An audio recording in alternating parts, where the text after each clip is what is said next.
welcome to the Friendly Aussie Podcast. Hey, everybody listening and watching. Welcome to the Friendly Aussie Podcast and the AltMed Podcast. Yeah, it's a collab this week. A dual collaborative podcast. We're going to be interviewing each other this time around, which is a bit of a new concept for us. But yeah, we're really excited. We're here with Mitch and Andrew from AltMed, which is a medical cannabis information platform publication.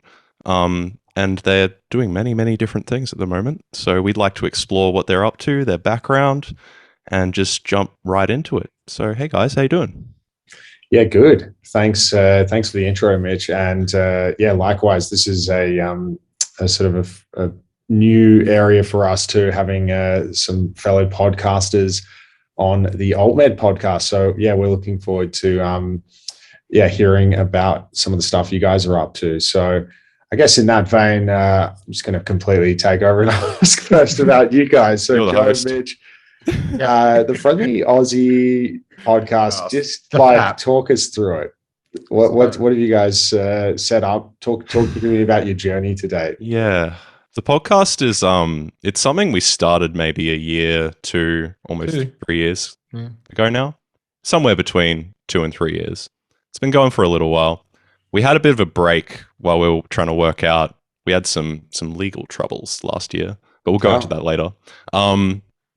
But the whole now I realize the whole reason I'm on this podcast. Yeah, right, exactly. So you can help us with. Yeah. We just wanted some free legal. We advice. just wanted live help, you know, live help, and everyone can watch. Everyone can listen in on it. Yeah, no, the podcast is basically it's a concept that Josip and I just cooked up because we're like every other cannabis enthusiast. We're like, what if we did a podcast, man? That'd be pretty cool.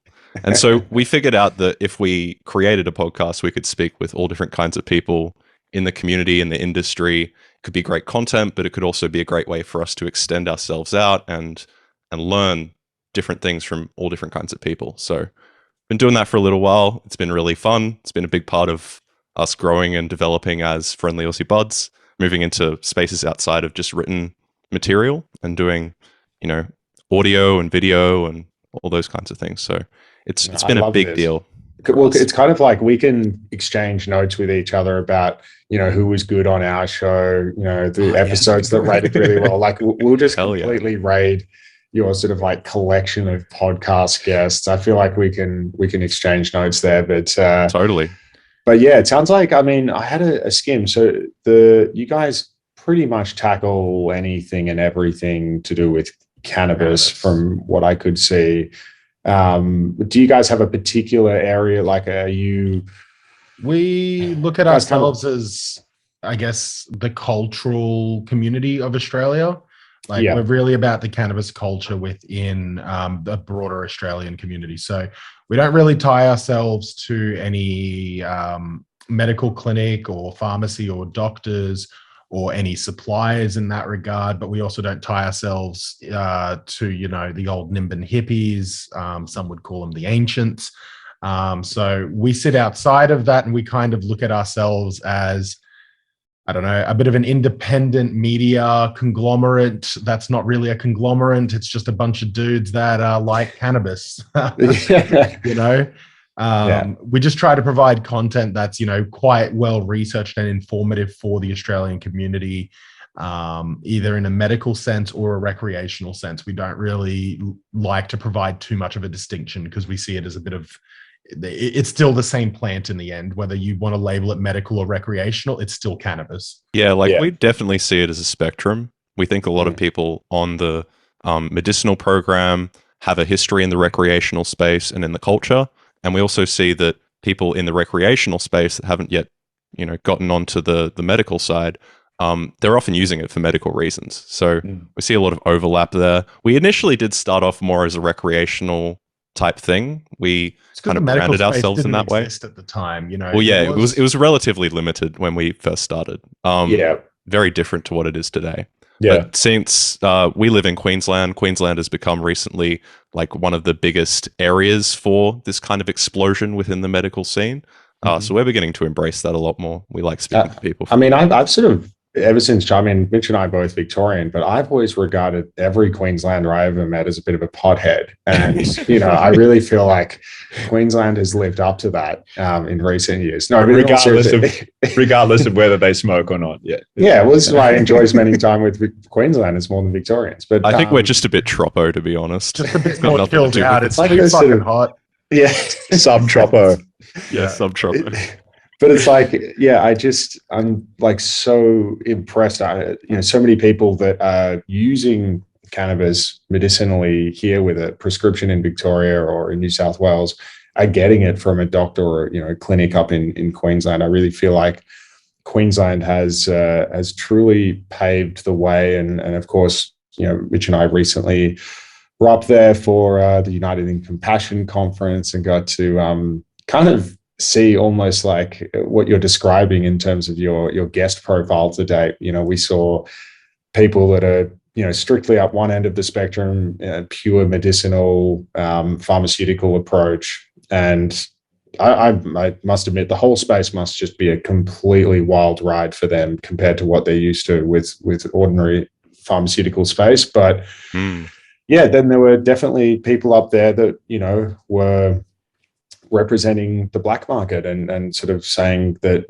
access is still a problem for a lot of people, particularly people who just want to use it for their own well-being rather than they're sort of not like, I don't have a chronic medical condition, therefore I don't need a script, but I still want to use it. Well, the current regulations don't really provide for that. So yeah, sure. It's an interesting space, and I know we might. I think Mitch flagged it up front, but yeah, we can totally dive into a bit of a regs chat later on. Keep it interesting for everyone as well, because it can get a bit dry. I mean, we did sit through a whole lecture of the head of the TGA up at the conference, and yeah, saw a few yawns throughout. How did the because I wasn't there, how did the whole conference go? How was it?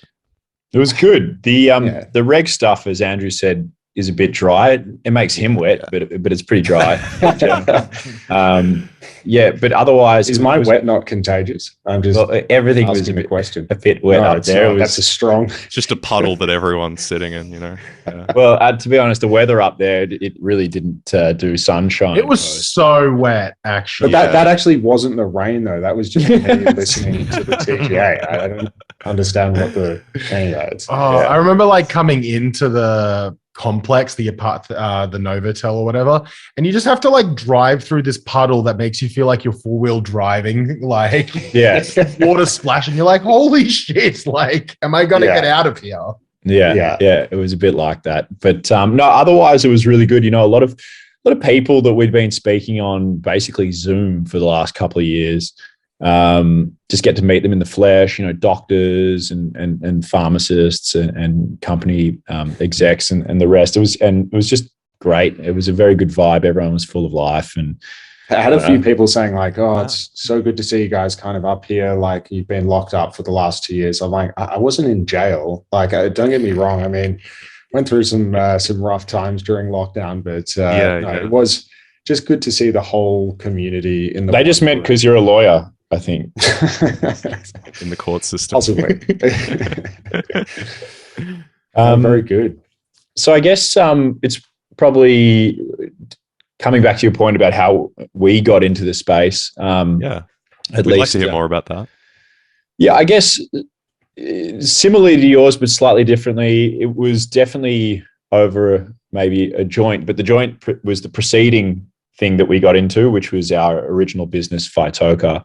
And that saw us being importers and suppliers of some different products, which I can get into the backstory of originally. Mm-hmm. But as a result of that, we saw a lot of people asking, or rather telling us that, the industry is out to get them, the corporate greed in the sector, the government wants to keep this stuff illegal. And I just thought there was more to the story and a little bit more of a personal element, at least, for some of the faceless names that are in the industry. And we wanted to give a face to those names and basically say, check out these people. This is what they're about. This is what they're actually doing in the industry. It's not all the government's out to get me. Yes, things could be better. Yes, access could be better. Yes, it's not as dangerous, we don't think, as many people say.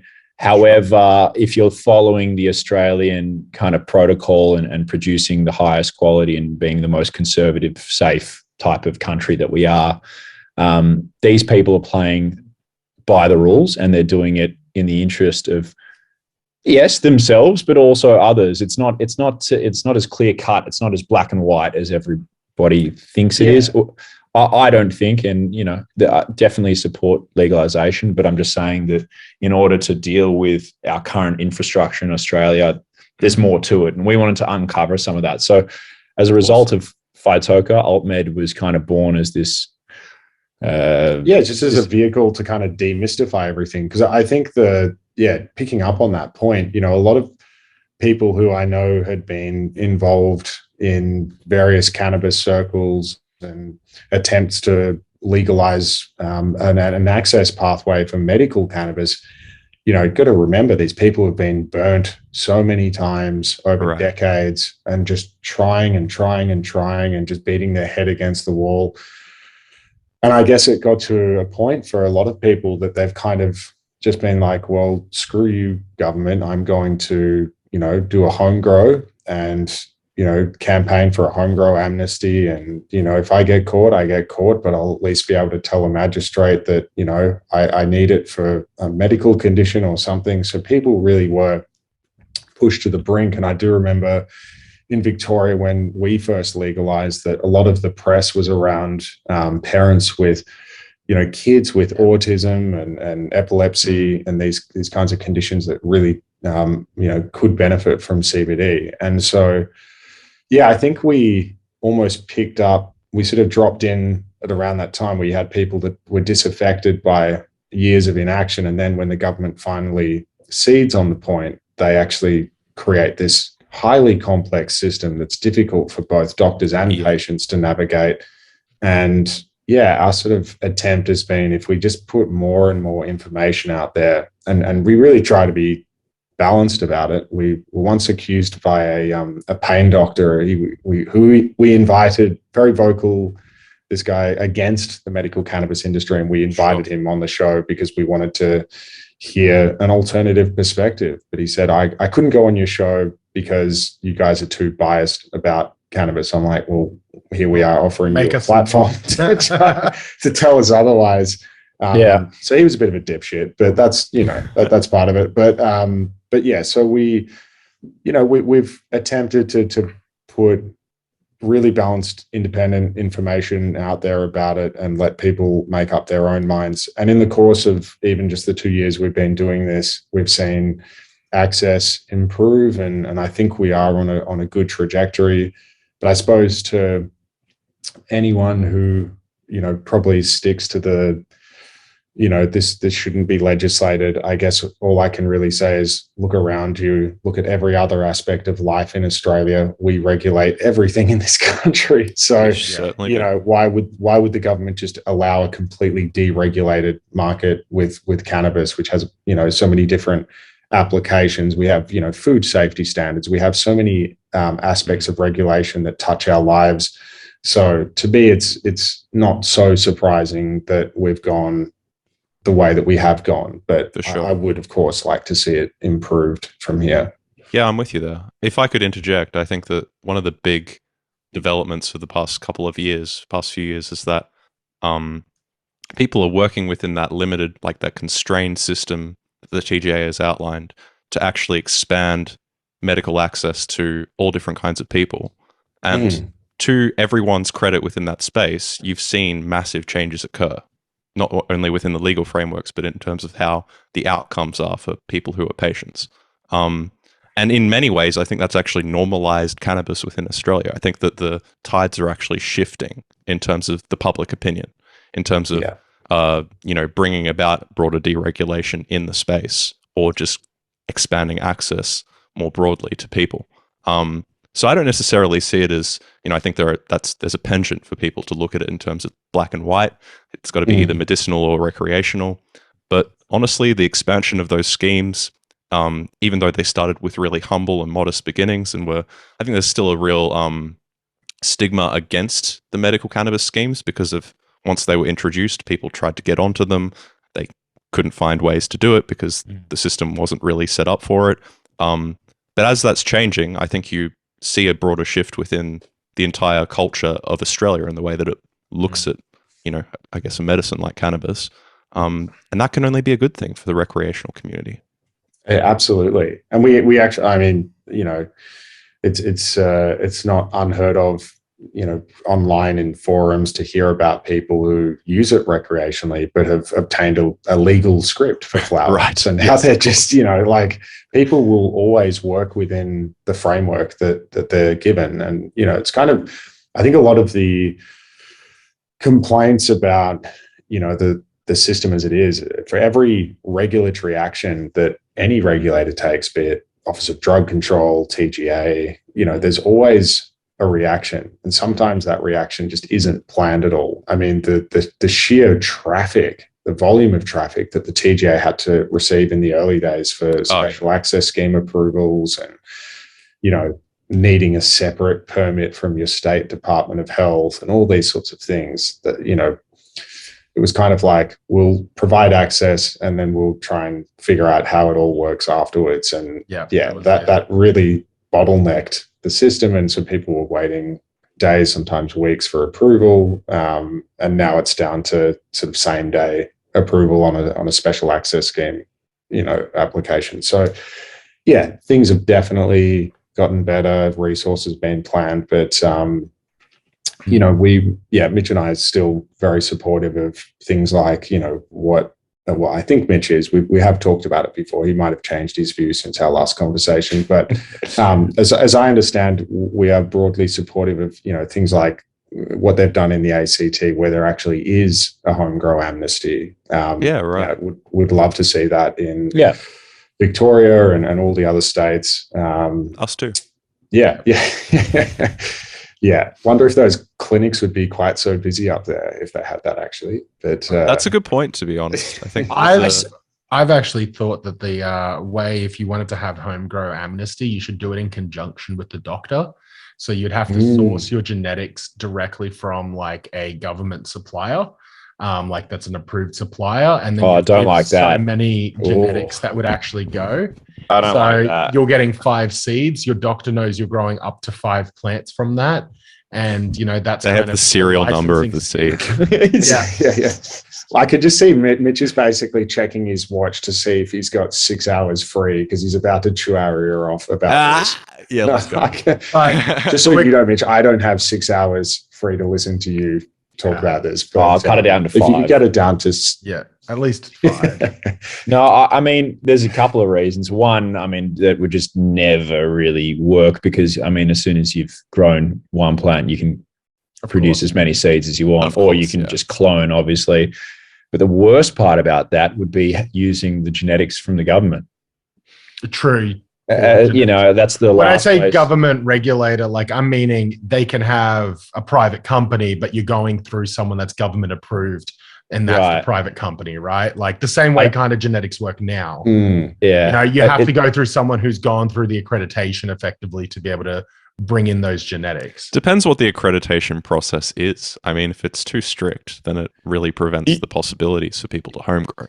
You don't necessarily have to have a, let's say, accredited supplier of genetics. You just need to have the relevant, quality controls to ensure that meets the standards. So it could be, your grandma from, Czech Republic could send it to you if it was if it met. Assuming she doesn't already. Exactly. Assuming it met all the regulatory compliance checklist, then you can import that. And assuming that they can export. See, I actually like that idea more. I think that opening up the kind of import and export of seeds, for instance, would actually benefit the community as a whole. Of course, there are a lot of like nitty gritty questions in terms of how that's actually executed. Like there's a whole lot of frameworks that jurisdictions have taken in terms of how do we actually go about legalizing cannabis. what is the specific processes, what's written in the books. Some of them go for a more like, here's an agency that regulates cannabis as a broader entity, or as a broader like plant medicine, or just kind of like a free for all, or you have like dispensary models, or Social various different models. I guess I'm interested with what Andrew has to say, and you, Mitch, as well, in terms of. Don't worry about me. Yeah, you can chime in if you want. Okay. That there's a real open debate to be had about where Australia should go in terms of what approach we take, and I was wondering if you guys had a favorite one. Ooh, definitely a topic close to my heart, but I'll let the law student answer that one. Off you go, Mitch. We got your secretary, you mean? Yeah. I mean, paralegal. Where should we go? I'd like to see it. I'm stuck between wanting to see it go more the way of America, where there's a bit of or Canada, where there's a bit of a free for all. But there's something about producing Australian quality product that is appealing to me, and that the way that other countries look at Australian made product. And it's not to say that we couldn't do both of those things concurrently. We produce amazing beer. It's not regulated in the same way that pharmaceuticals are, but I do think that there is a therapeutic application which necessitates it to some degree to sit in the medical sphere. Now, you might be able to have those two markets running parallel to each other, right? Have a recreational and a medical, and that's fine as well. And maybe only medical can be exported or something like that, and recreational can be used in Australia and has to comply with certain standards that you would expect from anything that you'd buy at Woolies, let's say. Sure. It comes with a certain guarantee, a certain kind of safety to it. So maybe the medical stuff would have all of the quality control checks and be radiated and all of that kind of stuff. Yeah, I think if you're talking about people using it in hospital, for example, or talking about sending product to Germany or Switzerland or Japan or something like this, then potentially it makes sense to produce a standard. Say other countries always look to us for baby formula because they know it's the best quality. We've got the best air safety standards in the world. There's certain things that we do here that we're proud of to produce to that standard, and I wouldn't want to lose that air. But that's not to say we couldn't achieve that with broad deregulation and with recreational per se. So that's probably my view. Yeah, I like that. It's a good insight. Yeah, I think it's going to be, federal elections like the one we've just had are a great insight into just how disparate Australia is. Oh, yeah. Like Melbourne is just so far removed from Broome, say, in so many respects. But without a doubt. I think that for that reason, any push towards recreational is likely to be state-led. And I think in a way, ACT has sort of dipped the toe in the water to, because if at any time the Commonwealth can veto that law. They've done it before with, I think it was the same-sex marriage. They did, yeah. Back in 2006. Yeah. And then there was the euthanasia up in Northern Territory, similar treatment. So they haven't done that. And that was when we had a fairly conservative federal Liberal government that's just been turfed, thank goodness. But yeah, basically, don't let the door hit you on the way out. That shirt you're wearing says otherwise, though, Andrew, I will say. I borrowed it from Kirribilli House, where Scott Morrison, I understand, is still residing. Somebody really needs to. He's just doing a garage sale to get rid of the He is doing just giving away his shirts at this point. I wish he would just give away his ministers that survived the election. But anyway, but I don't know. They might stay in the wilderness for a while. Fingers crossed. Is there another chamber? Not easy to kill Voldemort. You got to find the Horcruxes, I did hear it said that, someone was like, Voldemort, was only ever trying to kill one child. So that's the difference between the two. But anyway, sorry. No, sorry for that dark turn there. But it will be state-led because, and I have a feeling, even though I love. Well, I feel like it might be Queensland or Victoria that leads. I think you're more likely to get Victoria than Queensland, to be honest. If we had an upper house, I would agree with you that Queensland would lead, but we don't have an upper house. So the thing about the Queensland Labor government is that it is incredibly moderate, and is not making radical moves towards progressive legislation. I think someone like Daniel Andrews in their Labor government, they're more likely to take that kind of political risk. If you have Palaszczuk up here, they're really just trying to keep hold of their majority because there's a massive regional population that is fairly conservative in terms of social issues. And I think they're more focused on that. There was a QPC, like a Productivity Commission report, which basically showed, this was maybe a couple of years ago, that showed that essentially if you decriminalized all drugs, there would be this massive weight off of the kind of like penal system, the prisons and the court systems, up to the tune of, I think it was like $1 billion over, I don't know what time periods. That's not that effective in terms of a number, but it was less than 5 years, I'm pretty sure. Yeah. So there was this pretty significant findings within that report, and it was something that the Palaszczuk government put together, and they just completely rejected the findings of that report, which they're often apt to do, these governments. But it's interesting that they look at that data, they look at those findings, and they go, well, it's not actually worth the risk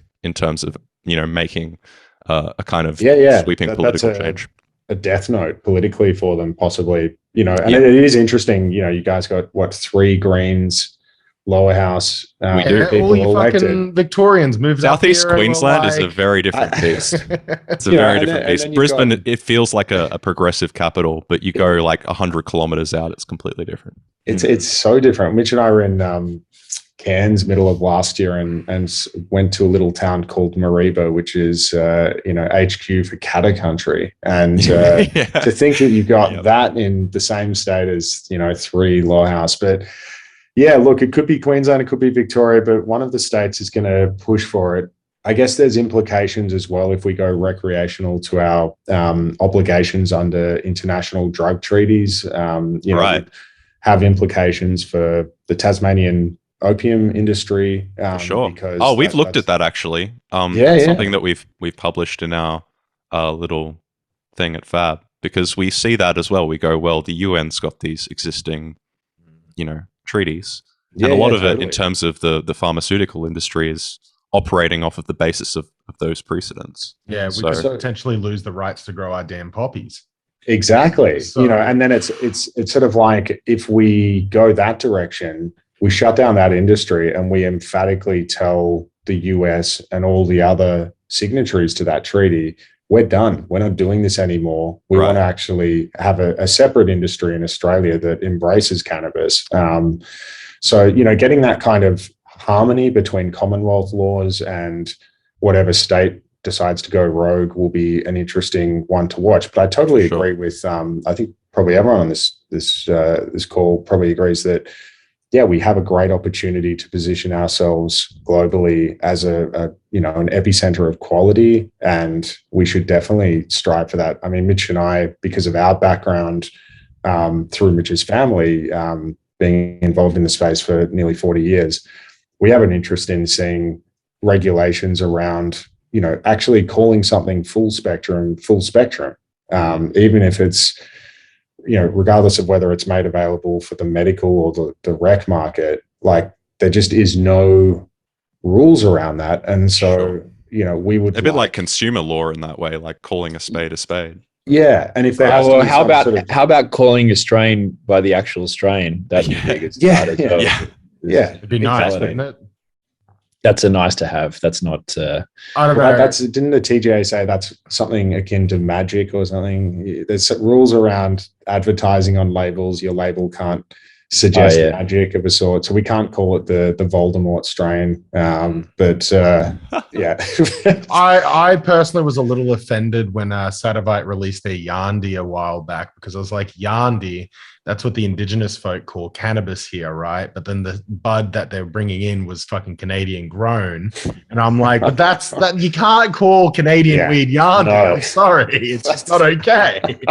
There's quite a few examples of that type. The cultural appropriation. Yeah. Well, just taking, Australian things and then calling it that because it's identifiable. But there's a pretty clear guidance now on what you can and can't say, and it can't be, food products can't be magical in nature.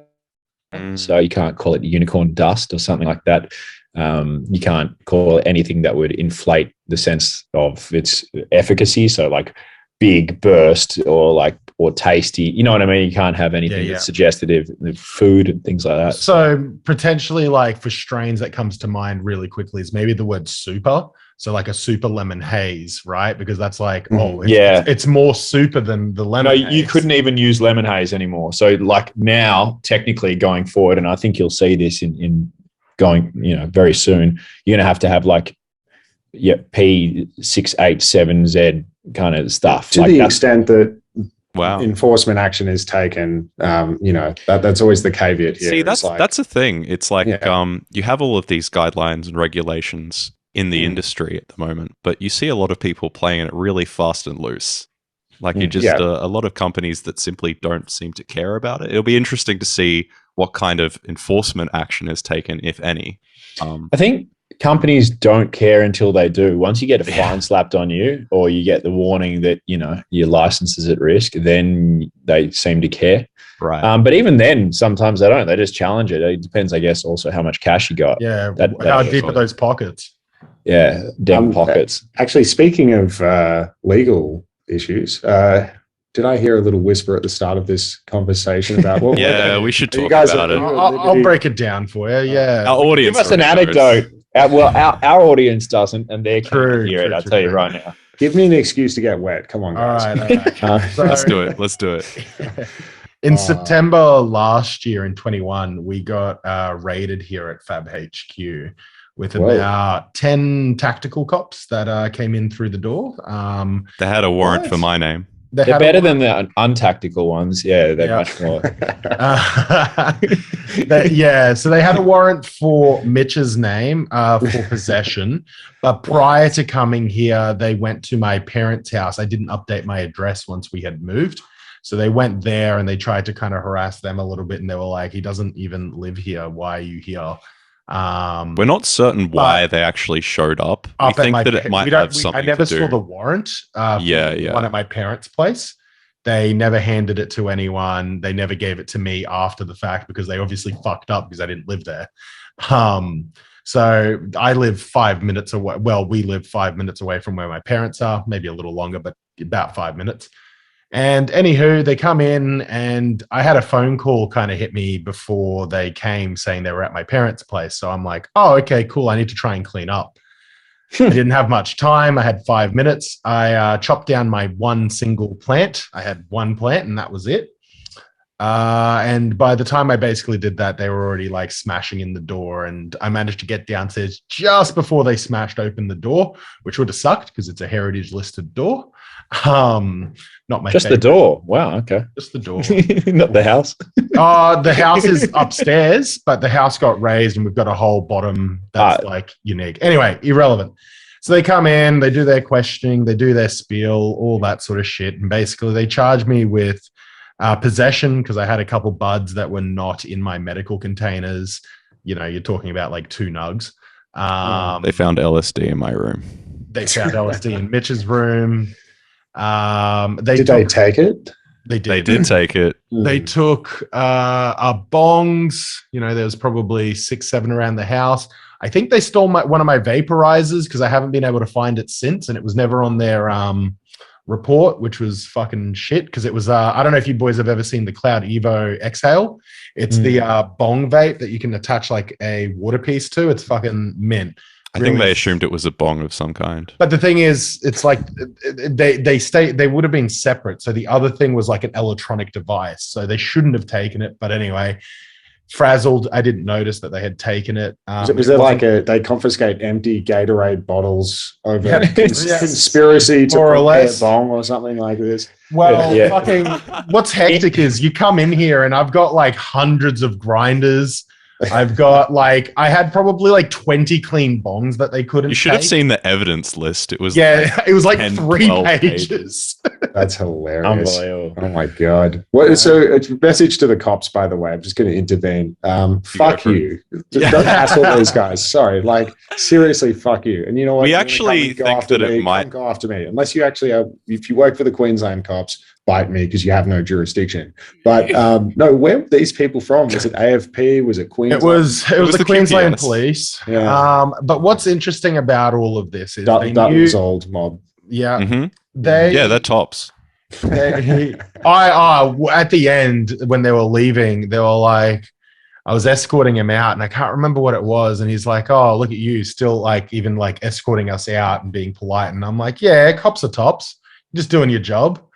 And like I saw one of the cops snicker when I said cops is tops. And I'm like, oh yeah, you're not meant to tell cops that they're tops. My bad. But basically they knew of the Fab, the Friendly Aussie Buds brand. They knew of some of the articles we had because we had a few articles about how to grow in Australia outdoor, how to grow indoor. There's a bit of a shopping list on there. And it was framed with the context of how to grow when it's legal, not how to grow immediately. So that was kind of my way of looking at the articles as attempts to create a loophole there. A bit of a loophole, you know, it's just information. But basically one of the cops told me to take down those articles because I could be charged with a federal crime of teaching people how to commit crimes. I forgot what he referred to it as, but he basically told me that. And I was like, oh, okay. So I just put them all into a draft mode. I'm just waiting for legalization or a state to hit and I'll fucking hit those again and publish. But there's about 20, 30 articles that we had that were quite solid. They were a huge chunk of the Fab traffic. So I took them down on that. I talked to a few lawyers.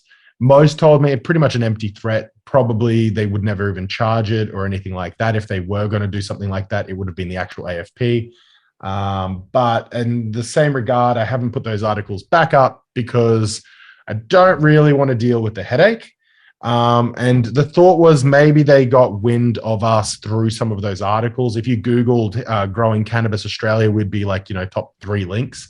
Yeah, it's a bit of a mystery as to why they actually decided to take us down. It might have been a tip-off, but it might have been them doing their research. There's a couple things. So I ran for the Legalized Cannabis Queensland Party the year prior. So I had a political... Did well in the last election. We got 4% of that vote. And on this one in Queensland, we got like 7. We nearly kicked out Paul almost, from the Senate. Almost. Nice. Fucking next time, we probably will. So... there's a bit of all of that. And circling back to it all, basically, I was also trolling the Palaszczuk government on Instagram a little bit. Me too. So I think Mark Bailey did me in. You put the target on your back. Yeah. Mark.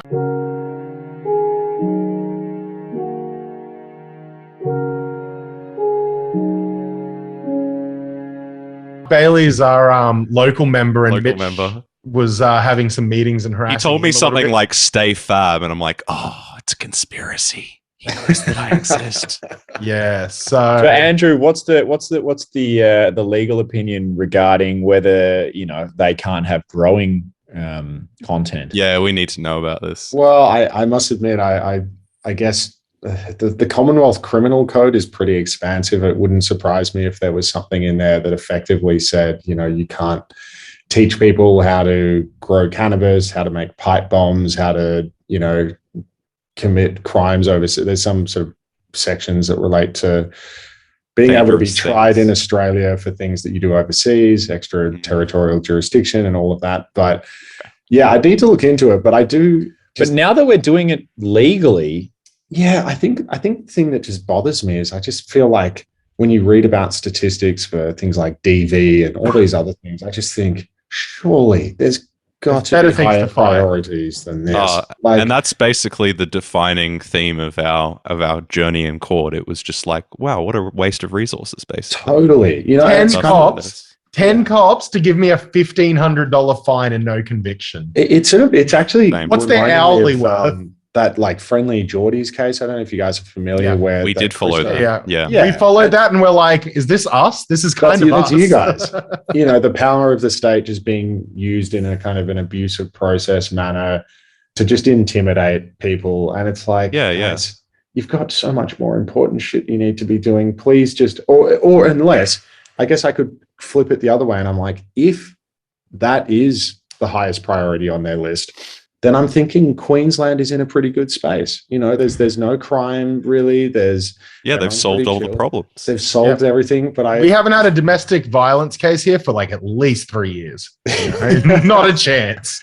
Yeah, no, it's honestly, and it's that kind of, you know, that sort of intimidatory and all this sort of bullshit that has driven so many great Australians in the space overseas. I mean, Mitch's uncle is one of them. Neville Schoenmakers was another. He was from WA. These are like revered people in the cannabis industry globally. And people here, when you sort of explain, actually, that person is from Australia originally, and he got out in the 80s because he was dealing with all this kind of crap. It all makes sense. I mean, I'm hopeful that, you know, literally in the next sort of decade of our lifetime, not just in our lifetime, that we're going to be the beneficiaries of you know, changes. But yeah, Mitch, am I at liberty to even bring that up? Like, can you talk a little bit about all that? That is an interesting story. Yeah, well, the reason we're in it is due to my uncle, to be honest, and we've actually had him on one of our podcasts. Scott Blakey, his name's Shanti Baba. He's pretty well known. I know him. We've seen him on forums and stuff. Yeah. So he's pretty famous. You know, he created White Widow and a few other very famous strains. He's got Super Silver Haze, and actually he's still got one of his strains still features half the genetics of Mullumbimby Madness. Right, exactly. That's how we know about him. Yeah. Well, I mean, you know, talking about, there's certain stories which I'm probably not at full liberty to discuss, but you know, he was doing a lot of groundwork in Australia back in those days in the 80s and such. And I think it was somewhere don't quote me on this, but somewhere in the 70s that it became actually illegal to do. But, you know, the work that they were doing in creating new genetics and strains in Australia, it just couldn't be done here in the way that it could be done in Europe and, say, Netherlands and Spain at the time, and much grayer and much more open to that kind of culture. So, you know, taking a lot of those seeds from all around the world, Afghanistan, India, Thailand, Brazil, these types of places, Mexico, and having to take all of that IP and that potential offshore to another country in Europe where they could be developed and really create a legacy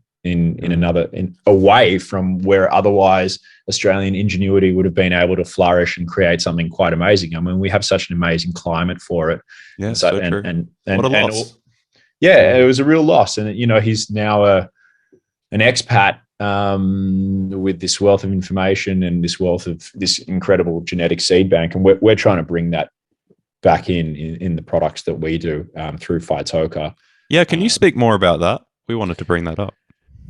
Yeah. Well, I mean, you know, there's a lot of companies out there. There's a lot of strains out there. I guess there's no verification on where these strains come from. So, you know, you can grow anything and say it's whatever you want to say. It's G13 because shit, you know, who's going to check?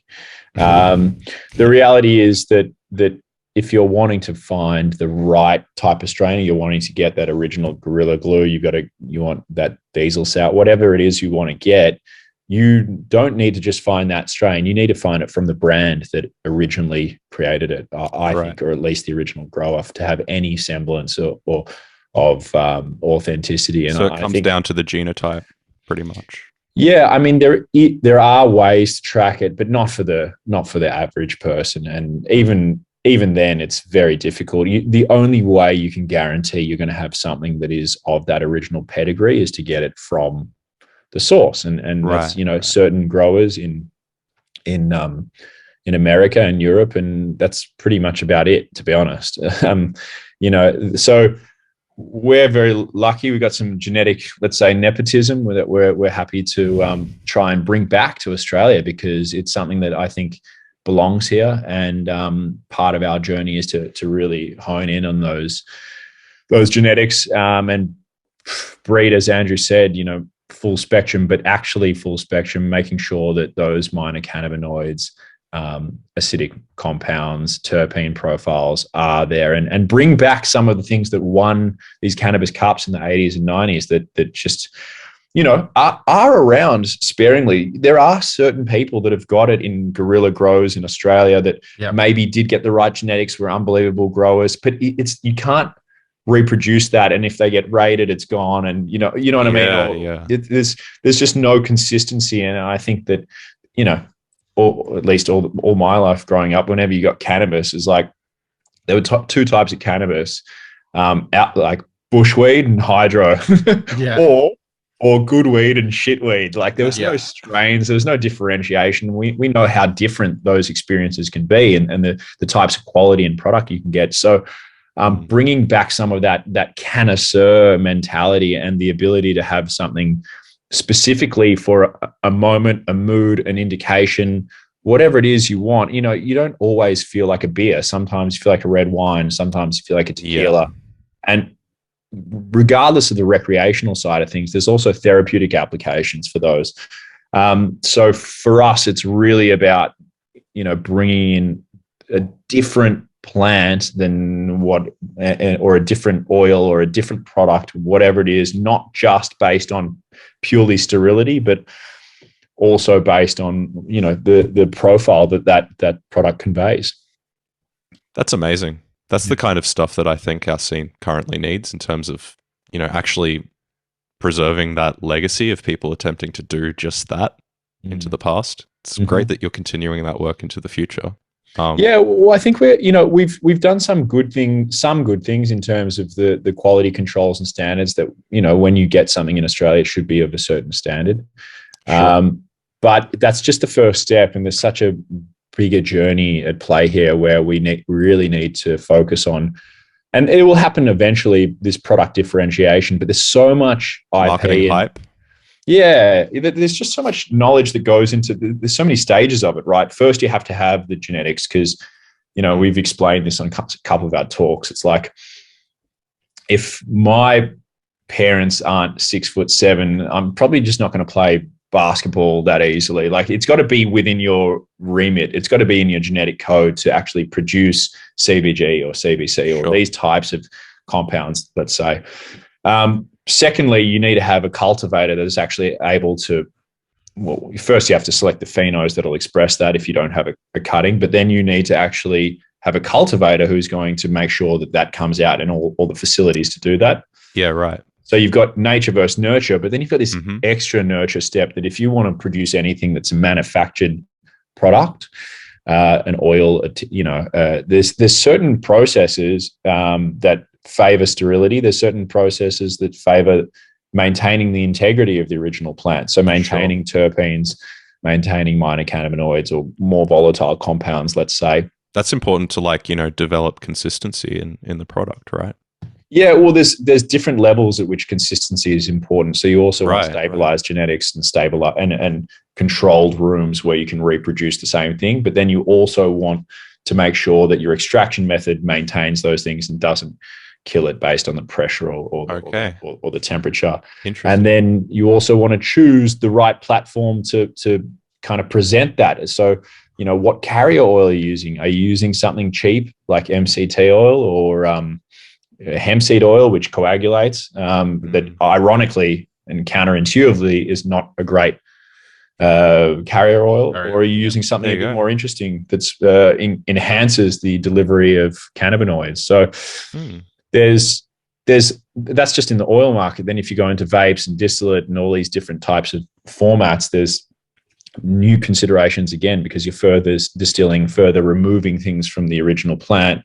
So there's more considerations in how you affect that.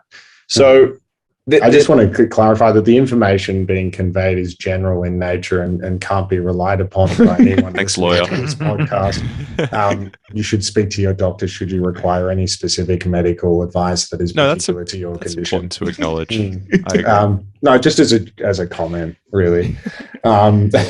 So natural. Yeah, absolutely. Just got to slip it in. Well, on that note, I feel like it's going to be a part 2, and I'm sorry that we've got a hard stop today, guys, but we really need, there's like 50 other topics that I feel like we could jump down the rabbit hole on. Yeah. Let's jump back in again. Let's do it because we're turning this into an AltMed.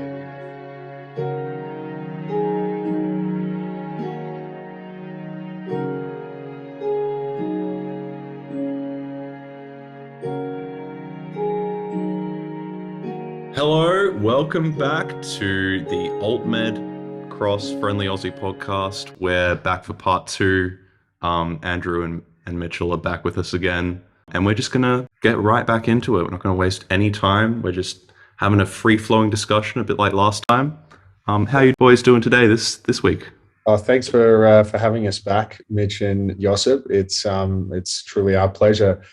When you were giving that intro, I was thinking, which team am I on again? Am I part of Friendly Aussie or AltMed? And then I remembered I think I am in AltMed, but if you guys... I'm sure you're the director there, right? Well, if you've got any room in your team, I mean, wouldn't mind a break from Mitch, if I'm completely honest. Come smoke some bongs with us. It's fine. I wouldn't mind a break from Mitch as well, actually. So, but you know what? Me too. But if you go to maybe we all just swap. You know what I mean? Swap 1 for 1. We swap Mitches. That could work. Yeah, lots of Andrew and Mitch squared. No, thanks so much for having us back, guys. We absolutely thrilled to just kind of dive in. There's been a little bit that's happened since we last spoke, so if you don't mind, I'm just going to sort of let us kick know. off with that. I want to talk roll right into it. Thailand and ACT. Some exciting stuff. Sort of territories and jurisdictions have in common.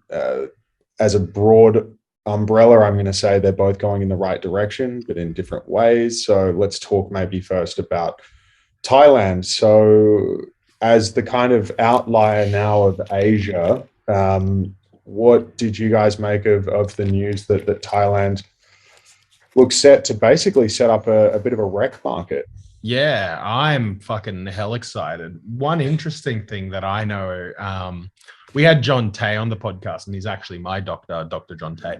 And he helped actually build in some of that legislation in Thailand. Like, he was one of the consultants in that, which was like mind-blowing to hear. Wow. Yeah. Love Tay. Brisbane also does legislative drafting in Thailand. That's quite impressive. That's fucking... He's all over the place. Good on you, Brizzy. Yeah. So I saw that, and then I was reading through things, and I saw a few people like bickering and arguing about the semantics, and they're saying, oh, you can't have any cannabis that's more than 2% THC. And I was like, no, that doesn't seem right. And then I think I found it was only concentrates are not allowed to be more than 2% THC. So if you're producing like an oil or an extract, but raw flower, there's no limits on it or anything like that.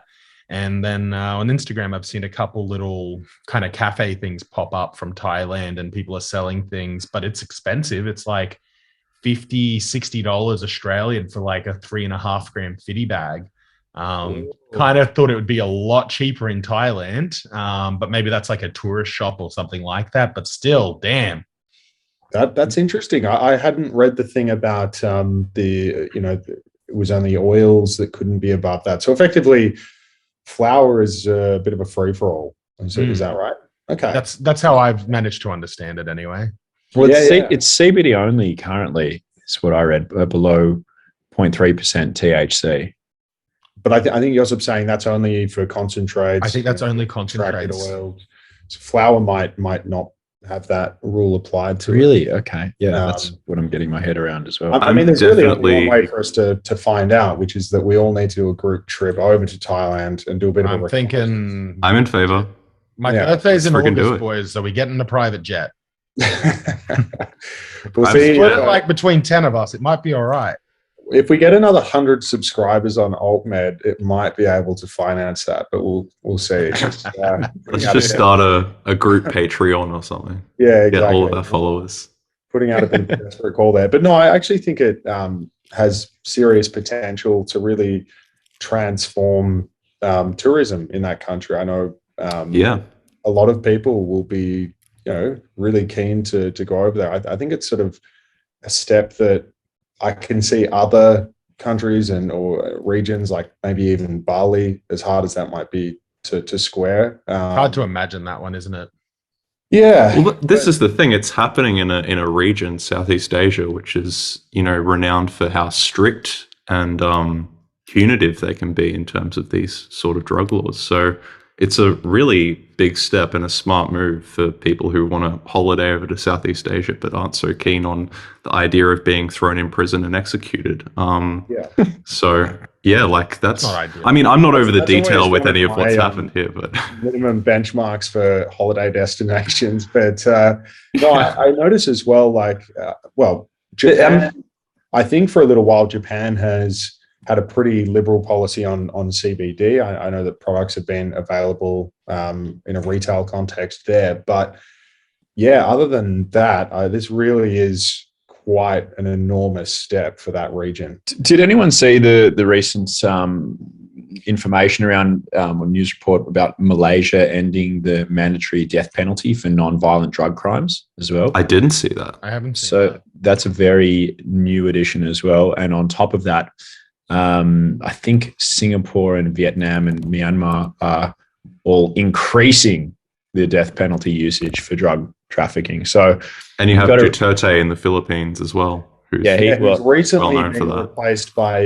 a guy who you would think the nickname of the new president of the Philippines, Bong Bong, might be someone who lends themselves to very pro-drug policies, but sadly, I think he's following in Duterte's steps. Perhaps not quite as aggressive as Duterte, but yeah, it's there is a long. It just by Thailand taking this action and passing this law, the gulf between Thailand and the rest of the region is just enormous. And what will be interesting is for all of those countries in Asia to actually see that, guess what? Nothing bad happens because of Thailand's law. So, Are you saying that Bong Bong got it wrong as well? Oh, God. Really? How many minutes are we into this? I think we can confirm that was the case. Apologies to all of my listeners. I've let you down. There'll be a written apology on the AltMed website going up later today. Yeah, we'll put up a Mitch was sorry. Yeah, kind of like a Baz Lenko type thing going on here. Yeah. It's interesting because I think for a long time there's been a divergence between Thailand and other Southeast Asian countries on this issue. Even before, I don't necessarily think that they've had such a massive progressive step forward in this direction in their history, but there's been a different kind of approach and a different different perspective on how these things should be treated. What's interesting about Thailand is that it has a monarchy, and it's this kind of like constitutional system that I think operates slightly differently to its neighbors. And maybe that explains some of the differences in policy. Absolutely. And it's generational within that monarchy because the former king of Thailand, I mean, some of the outpouring of grief that we saw when he passed away. And then, of course, his son, heir to the throne, takes over, is a young guy who I think was educated at one of those elite universities in the UK, probably Cambridge or Oxford or somewhere, and really sort of come back home to roost and has sort of said, all right, here's a young set of eyes on the Thai economy. Let's look at ways we can bring more people here, and has brought about this amazing reform. So that there's this really interesting story, and I tend to agree with you. I think the monarchy, as opposed to perhaps a people's parliament, because we know that with Duterte, despite these insane policies, but from an Australian perspective, where people getting on very flimsy evidence told that they are drug dealers, or worse still, just in possession of drugs and facing potentially fatal consequences. Pretty much a witch hunt at this point. Yeah, totally a witch hunt, and tens of thousands of people killed, and yet he enjoyed incredibly incredible popular support from the country. So it's you sort of think, well, perhaps you need just some interesting young. This is the old Plato versus Aristotle, like philosopher kings versus a system of representative democracy. Yeah, absolutely. A few years ago, actually, I was in Oman, of all places, and the Sultanate of Oman, and Sultan Qaboos was hugely popular. He was a very beneficial ruler, and I was looking at the country and thinking, is there no urge of determination from the people to sort of will a democracy into action? But they seem very comfortable. Like I think a monsoon swept through Oman about 15 years ago, ruined heaps of people's cars. He just looked at the road register of all registered vehicles and replaced everyone's vehicle for them. So like that's just not going to happen in Australia. Just to quickly sadly update the record, the King of Thailand actually went to UNSW. Oh, yeah, okay. and there you go. then in 72, and then he went to a Thai university after that. But I just thought that was interesting. No, thank you. Interesting. But Maybe he just got onto the Mullumbimby madness. Yeah, no wonder he's all about it. It was pretty Northern crazy in the Rivers 70s, early 70s, New What South I Wales. was going to say about like the Thai influence in Australia, or even that's massive. the world in terms of cannabis is huge. Thai land races are fucking well known. So I don't know, if he was here in the 70s, there probably would have been people bringing back Thai sticks, and he probably would have been smoking Thai sticks if he was smoking. So I don't know. I think Thailand's always had a really strong culture, Like cultural connection, and connection to. We're having Hoons on the podcast every time. But it's funny that the King of Thailand had to come to New South Wales to get Thai cannabis. Yeah, back in the 70s. But it's a long way to travel. They've got a long history of cannabis use within their culture. I think the precedent was there pretty easily. So I think it's, I've seen the beach. I've seen the beach. Yeah. And then you've got so many expats that are in Thailand, right? And digital nomad types and things like that. It's like, these are the kinds of people, one, that can actually help bring these businesses up and support them. But when you're talking like ex-Americans and things like that, they want their cannabis. This is a pretty awesome way. And then probably one of the other things, I think what the Thai government's probably realized realistically is a lot of the cops will accept bribes for cannabis. Like, that's what I found in my experience is cops there, if you get caught with a fairly small amount of cannabis, you pay them $50 and they'll just leave you alone. Or they would allow you to have cannabis in sort of nightclubs or bars that kind of paid a bribe to cops to not enter or bother them. That's where they sold mushroom shakes and cannabis and all of that sort of stuff in Koh Samui and Phuket. Like, that's all pretty commonplace. It was all kind of done pretty openly anyway. It's if you I am thinking genuinely of that movie The Beach with DiCaprio. It pretty much paints that picture pretty well, but it's seeing that it is hard to think of a native plant. Like it's like eucalyptus for us. Imagine that being kind of illegal. I've or like wattle. Yeah, I've never actually smoked wattle or eucalyptus. I don't imagine it would be as much. There's DMT in acacia. DMT in everything, technically. Yeah, but like large. But acacia's like, you could extract it. Isn't there like DMT and cheese?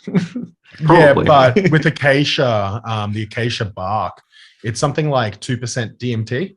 So when you fucking melt that all down and you synthesize it and all that, you get like a fucking return. People sell acacia bark. I don't. Oh no, me either. Never done that. Never ever. Yeah. DMT. That's just general information. Melting Please down, do not apply it. melting down tree bark. Is that? Yeah, You need like a smelter. Yeah, but people sell the bark on bloody eBay. Really? they do. Yep. That is right. Okay. very interesting. I thought you were going to say on the Silk Road. No.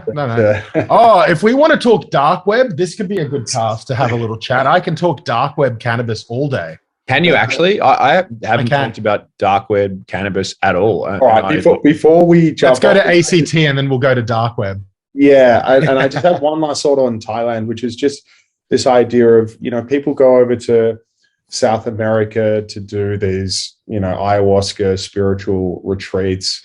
And it's actually part of that country's tourism mix. And I guess I'm just thinking, can you guys sort of envisage, do you think, in all seriousness, is the fact that cannabis is now going to be legalized in Thailand just something where it's going to be available to purchase? Or do you see potentially people, building resorts out of, Absolutely. I've already seen things being put into place for that.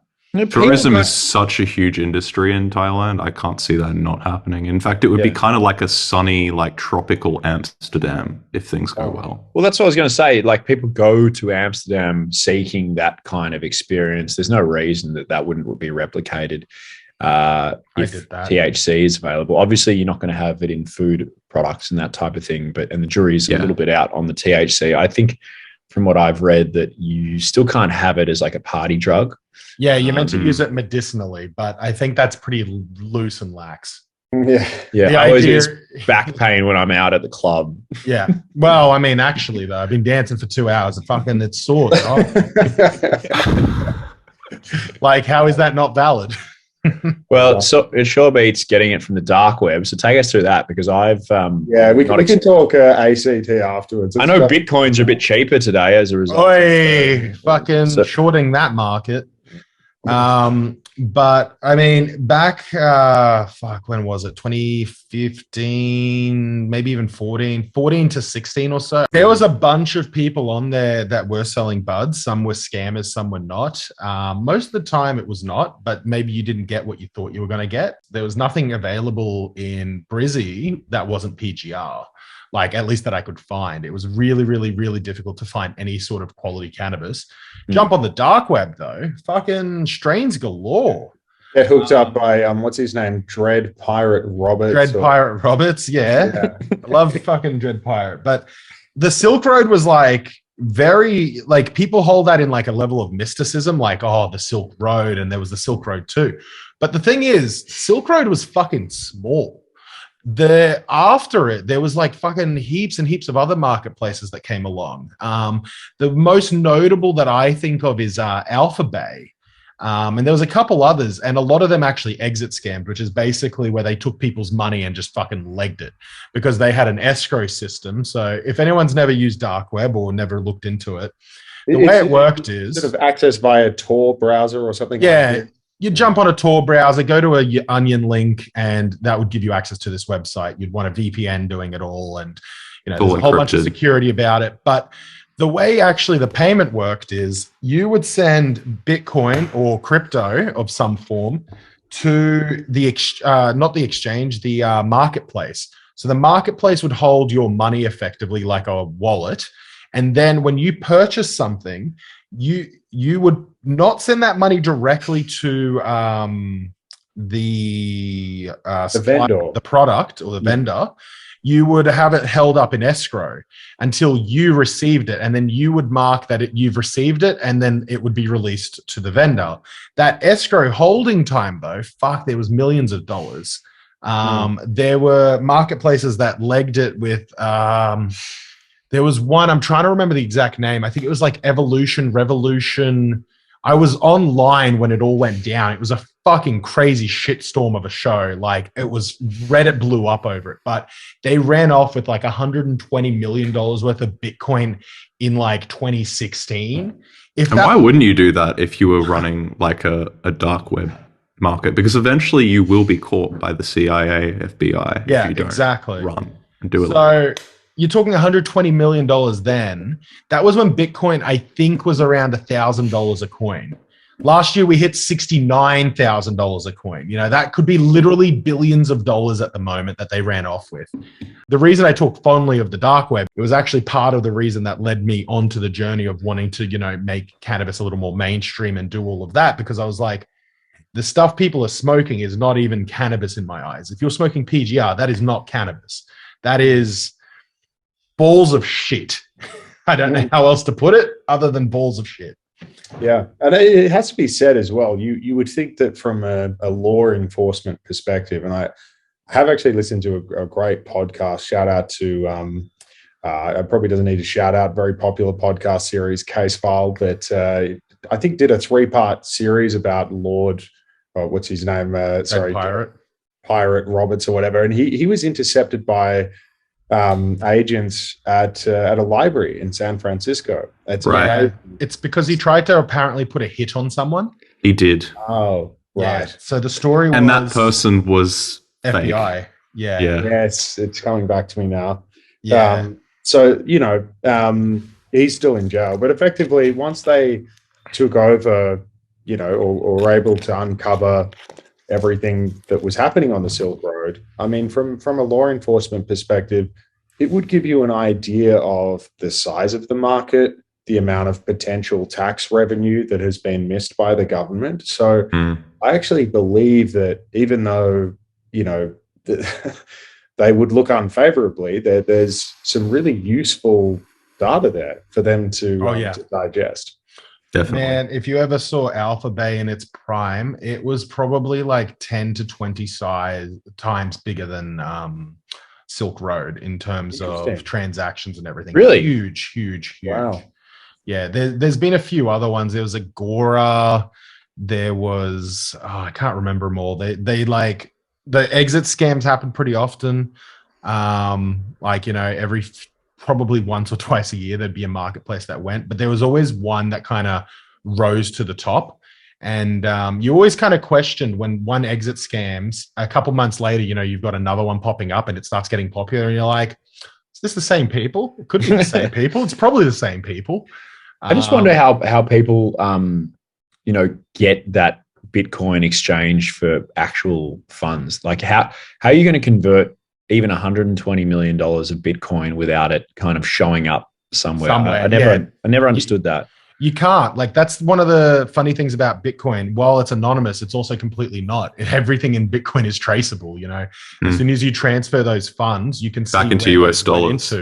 Not US dollars, because what you would have to do to get off Bitcoin, if you boys aren't as familiar, I don't know if you guys are crypto nerds. I am. Basically, you would have to send from your wallet into an exchange wallet to be able to exchange it. But then the thing is, the exchange wallets are known by people. Like, the exchanges hold that wallet information publicly. Like, there's a public ledger to show how much money that they've actually got. Yeah, but the only way you could do it is to literally transfer it to somebody for cash, basically. Yeah, and that's the only way. Like, you'd have. So how are you going to do that with like 120 mil? You just can't. Well, and this is where I'm guessing, you know, just people have, you know, done it in bite-size transfers. Or they have links to organized crime. That's the other one. The other one is also tumbling it. So I don't know if you guys have heard much about tumblers.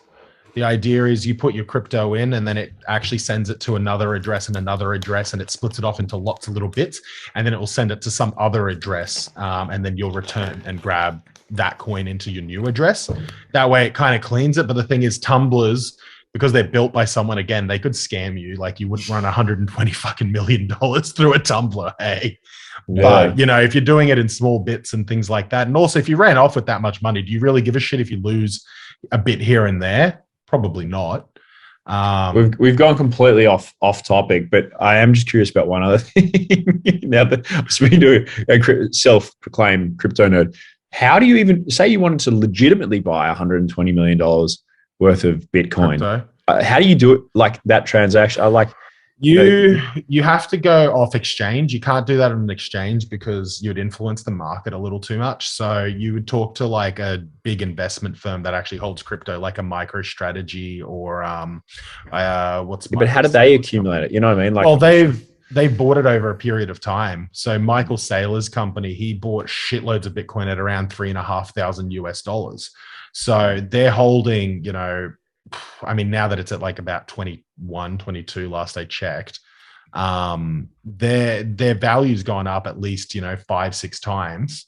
They've got a lot more. When it hit 69, they would have had a shitload more. So that's really all it is. It's just people hold it. The Winklevoss twins, they have an exchange called Gemini. They hold a shit ton of crypto. They're one of the biggest whales in the game. So like you'd kind of effectively be buying from people who are whales. That's how I would see it. And you'd kind of just negotiate a flat rate. Like that's what Elon Musk ended up doing as well. When he bought it under Tesla, like it was an off-market bid for, I think, $29,000 US. And the market was actually higher at that time, probably around 35, but that gave them the liquidity to actually do it. If he bought the amount that he bought at 35, the market probably would have gone to 25 or something like that. So bringing it back to cannabis. Off actually, it's all right. I feel like Mitch is starry-eyed. He's learning so much. I want to talk about the ACT because you would have seen there's a law that has been passed, I think, about effectively decriminalizing possession. So people then receive a civil penalty in the name of fine if you get caught in possession, and if there's no criminal charges that are laid that could implicate your future employment prospects or anything like this. Again, I see this as like Thailand, a step in the right direction. Good for people like Bailey Smith. Sorry, I'm not sure if any of you two follow the AFL, but I do. Recently caught. And there's just been a whole fanfare about as long as he doesn't have more than a gram of meth. Well, that seems reasonable. Yeah, I mean, how big does his night want to be? No, how big does his week want to be? Yeah. How big can it be in ACT? I'm not sure. I don't know if has it all passed or are they just agreeing to it? Like, I think they've just tabled the bill. Yeah, maybe it has passed.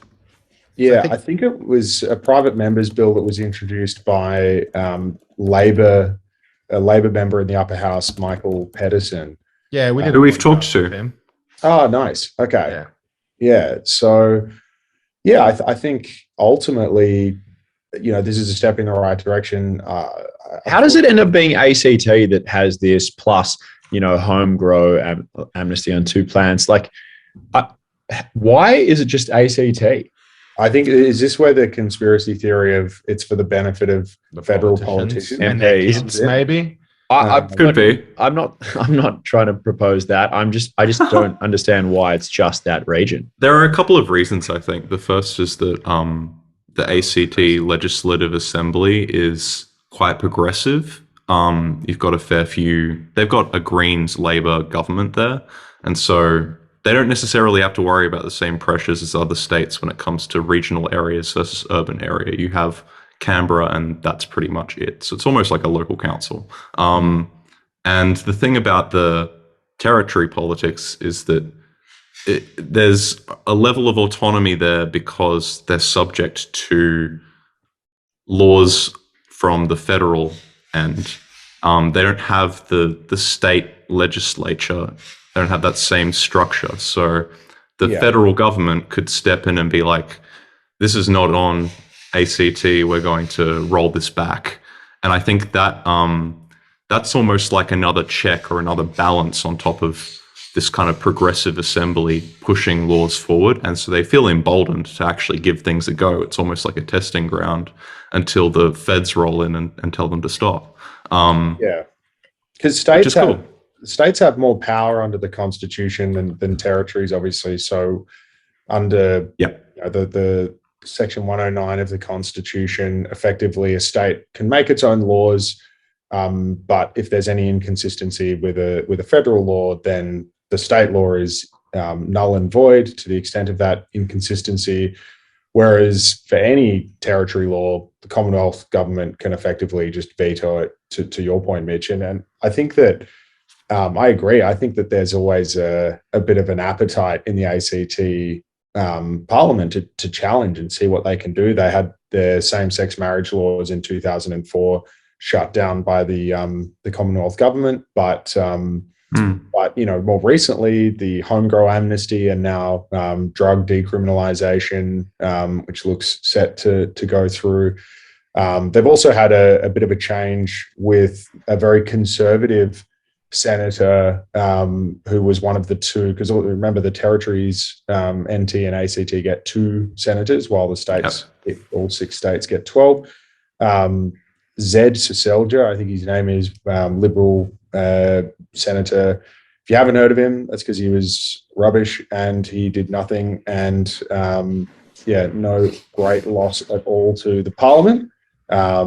He was the one that they actually sent to the Solomon Islands. That's right. That's where I've heard that name. Yeah, the China Security Pact. So good on you, Zed. Achieved absolutely nothing. Well done, less than nothing. I'll hear you on the way out. And welcome David Pocock, former Wallabies captain, who's so nice youth injection there. I think as well, people forget that Canberra, which of course kind of takes in 95% of the ACT, has the highest median income and probably the highest levels of education of any city in Australia. So this kind of federal bureaucracy, people don't maybe appreciate it, is actually quite progressive. So, it's no surprise off that you have a Greens and Labor government in the ACT. So for sure. Yeah. I think it's a way for Labor to actually, not just test, but, there are people all across the country who would like to see a bolder, more progressive Labor. And so if you have things happening in the ACT or in some of the states, maybe New South Wales, which are tending in that direction, they're not in power in New South Wales at the moment, but there are a lot of members of the New South Wales Labor Party like Rose Jackson who call for cannabis legalization. Yes. So, you can really use that as a foundation for your federal platform or for election in other states. And it's, I think we've all got to get used to this idea that as we see, at least in the current climate, things go in cycles. I'm particularly enthused by the current cycle we're in, where there is the rise of left-wing politics in this country, and kind of reduction in the power and influence of conservatives. I think this is a wonderful thing for policy areas around drugs to actually get the reform that they've so desperately needed. Unfortunately, we have been held back by successive state and federal Liberal governments, and hopefully, all of that might now improve. But we'll see. But I certainly think that it would be highly unusual for Albanese's government to veto anything that the ACT is doing, because I think that they're generally, if not, inclined to adopt ACT policy federally, they're going to be respectful of what happens in the ACT. So, Michael Pedersen's doing a wonderful job. How was he actually on the podcast? Was he? He's a good conversation. You should get him on AltMed. He'll probably happily do it. And he's, I think, did he tell us he was the youngest MP in ACT ever, or was that Australia? I can't remember, but he was like 27. That's fantastic. Yeah. So he's crushing goals. I'm almost 30, and I'm not in Parliament. Mitch and I won't disclose how old we are, but we certainly didn't go into politics at that age. I don't know if I told you boys last time I actually did run for the Legalized Cannabis Queensland Party for the state election in 2020. Oh, wow. Okay. Well, they've had a sharp increase at the most recent one. How did you go in 2020? I think we got about 4% of the vote. I registered with about 3 weeks, I think, left on for campaigning. So pretty much the last day you could do it. What was pretty funny though, I don't know if you guys know with the ballots, how like the order of the people get put on. It's not alphabetical or anything. It's like a ballot draw to see who's up top and it goes in order. I was number one. I was the first on the ballot. Nice. Legalized cannabis Queensland. And what I found kind of funny about it was like, fuck, do I want to vote for myself or do I want to take this ballot home? I voted for myself, but I kind of wish I took it home. Did you at least take a photo of the... I do have a photo somewhere in the phone of it. Yeah. Yeah, nice. I would have voted one, Josip. Like, easy. It was a pretty easy vote, to be fair. It would have been quite funny too, because the electorate I'm in wasn't too far away from my high school. And I know there's a few high school teachers that are within the electorate. And I'm like, they would remember me. I used to cause so many problems at school. They would absolutely remember that fucking name. So I'm hoping they voted for me. The guy who set off the smoke alarm or something. I don't know. Nah, I didn't have cannabis until like 2 years after high school. I was so anti-drug. I played World of Warcraft and coded and hacked shit. That was my high school. They sound like stoner activities to me. But they fucking well were. That was World of Warcraft was my gateway drug to cannabis, quite honestly.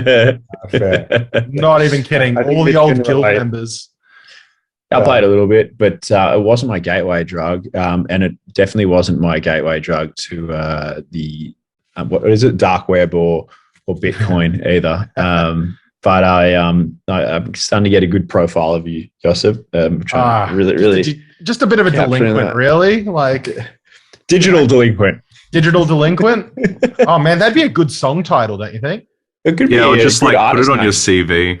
You know, digital delinquent. I'll put it on my LinkedIn bio. Yeah. No, it's the other piece of news actually that I did read during the week was about Germany planning to legalize cannabis. Did anybody see that come through? Well, it's been happening for I don't know, maybe a year. They've been talking about it. Like it's all been passed. I think they're just in the process of setting up all the regulation and getting it all. I think it's going to happen sometime next year. I think in June next year, maybe about a year away. Yeah, they're planning for it. I mean, it's happening a bit in Western Europe. Switzerland is trialing adult use. Italy as well. The Spain situation's a bit interesting, but otherwise, it makes me think if we had adult use in most of Western Europe and North America, there's no way that doesn't come here. Yeah, I just can't see. I mean, Australia's pretty protectionist, but in saying that, I do think it really bolsters the case for it in Australia. I would agree. I think there's something to be said about, if not being like a client state, we kind of follow what happens in the Atlantic. They set the international agenda and we're like part of that whole system and we're beneficiaries of it. So, as soon as that happens, particularly when it comes to like the UN treaty on drugs, when stuff like that is amended, I think you'll see that Australia will follow along. Whether that's, before other nations or like long after is really the question. I think what I'd add to that is I think the really disappointing thing in our region is last year or the year before with it was year before. Yeah, I think it was the year before last with the New Zealand referendum actually not passing. I think that really set a negative precedence to us. Well, it was very close. It was like 51-49 or something like that from memory. Like it was very super close. I mean, it was. Yeah, slightly discouraging, but also not unexpected. There was no support like we would have here in Australia in terms of an industry actually pushing it forward, because over there they didn't have a medical industry that actually had funds to be able to educate the population around what this bill would mean. In Australia, we've now got a whole bunch of medical companies. We've got doctors on board. We've got all of this. So, I mean, unless they've got obviously their own interests on keeping it medical. They had a very strong pushback from religious fundamentalists as well. That would be the same here. That would be the exact same. I think it would be here. I just wonder if it would be as representative and as a percentage base that it was in New Zealand. It's hard to know until it actually happens, I guess.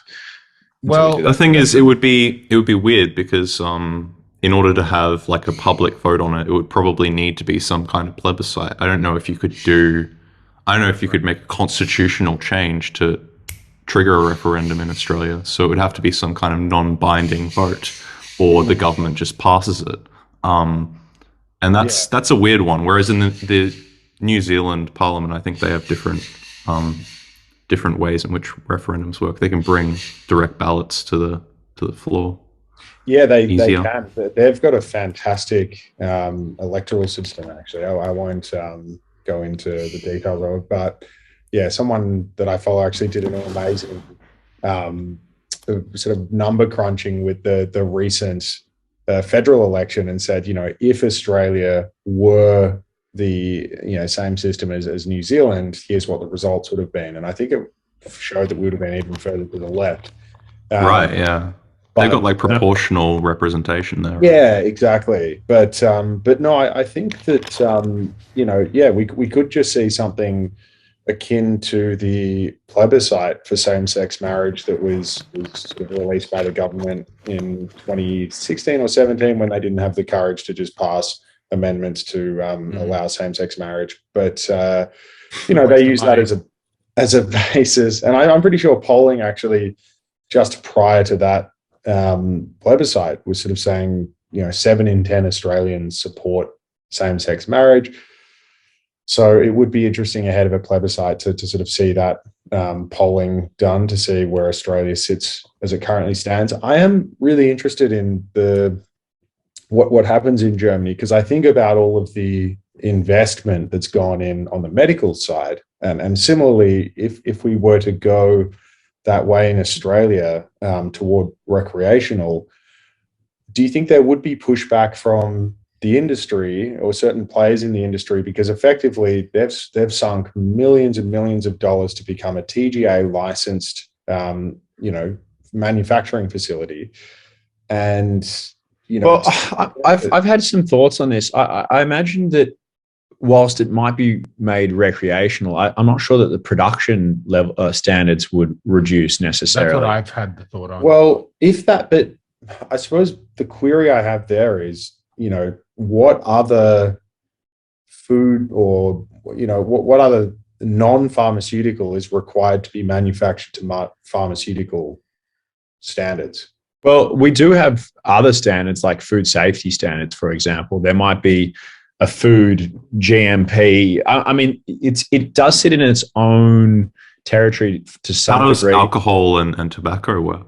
Yeah, so tobacco is what I was going to say. An inhalable, for example, I actually don't know how tobacco, I'm not familiar with the regulations in depth, but I imagine that you could impose some kind of standard on something like cannabis beyond just food, let's say. And even food has safety standards, for example. So you'd be better placed to talk to that, Andrew. But I'm not necessarily saying no standards. Of course, Australia loves rules and regulations and standards. I would expect it. But I just query whether or not TGA, manufacturing licensed standards would apply, because the level of sterility is something that I'd be surprised if that were required. I would be surprised too. I think that the thing about it is that you might not see so much ardent support of a bill like that, because you already have an existing status quo that suits those companies. So they may not be the ones at the forefront of this push or this change. Yeah. But the other side of it is that because we have that system of medicinal cannabis, it's been somewhat normalized within our society at this point. So, it's like how California had like a functional medicinal system for a long period of time. Now their medicinal system was a lot different to how ours is currently set up, had a lot less regulation.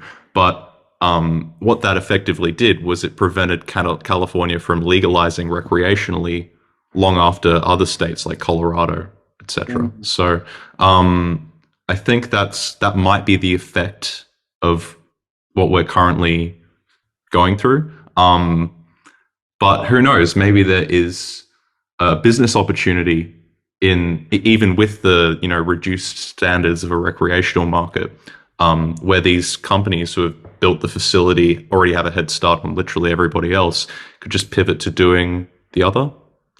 Or both. I don't both, know. yeah. What if we had a system where it allowed for kind of both, like the medical space, because you had like such a level of scrutiny and stuff like that, you knew it was a higher quality, or supposedly a higher quality than what you'd get maybe on the rec market. And potentially you would have,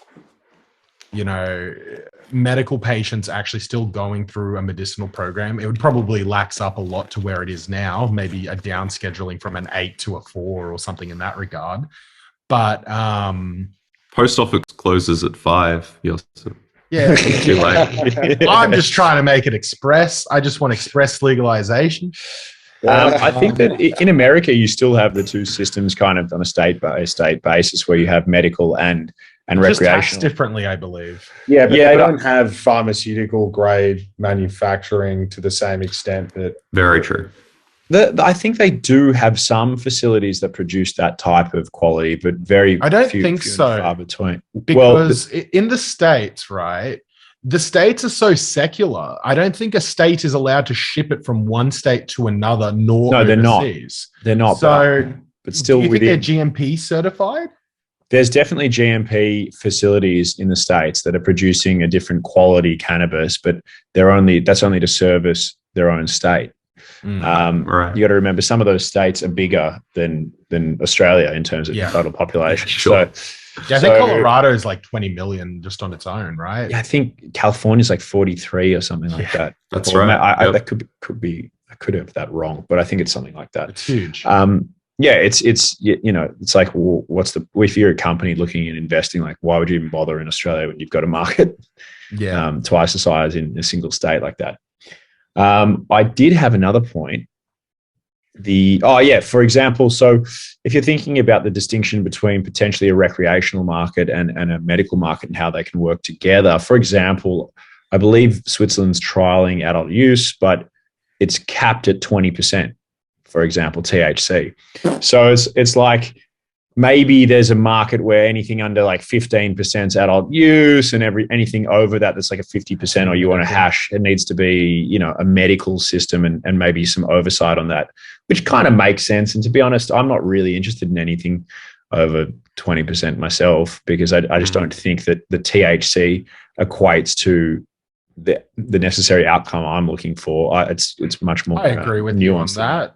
But what if it's something that's like 22 and you do agree with it, look, I'm not setting a hard and fast rule on the percentage, but I'm just using it as an example of what might be some kind of happy medium. Like, maybe, you can't go to the liquor store and buy isopropyl or, methylated spirits, let's say, to drink. There's this kind of delineation between what's acceptable in that sense. And yeah, you can get cask strength or whatever whiskey, which is like up at 60%. But I'm just trying to create a little bit of a paradigm where you could have them coexist in a way that was delineated by certain factors such as THC content. I can't think of anything else that's really. Well, what about, I'm just thinking of, you go to the dried herbs section of your supermarket, and I get oregano, or I get, you know what I mean? Like, I don't think that will ever happen. I don't think we'll get that here. Well, let's just have some consistency, please, TGA. Are you, let's have the oregano made in GMP pharmaceutical facilities. No, no, I want quality herb. No actives. I get it. We don't have time for that. Oh no!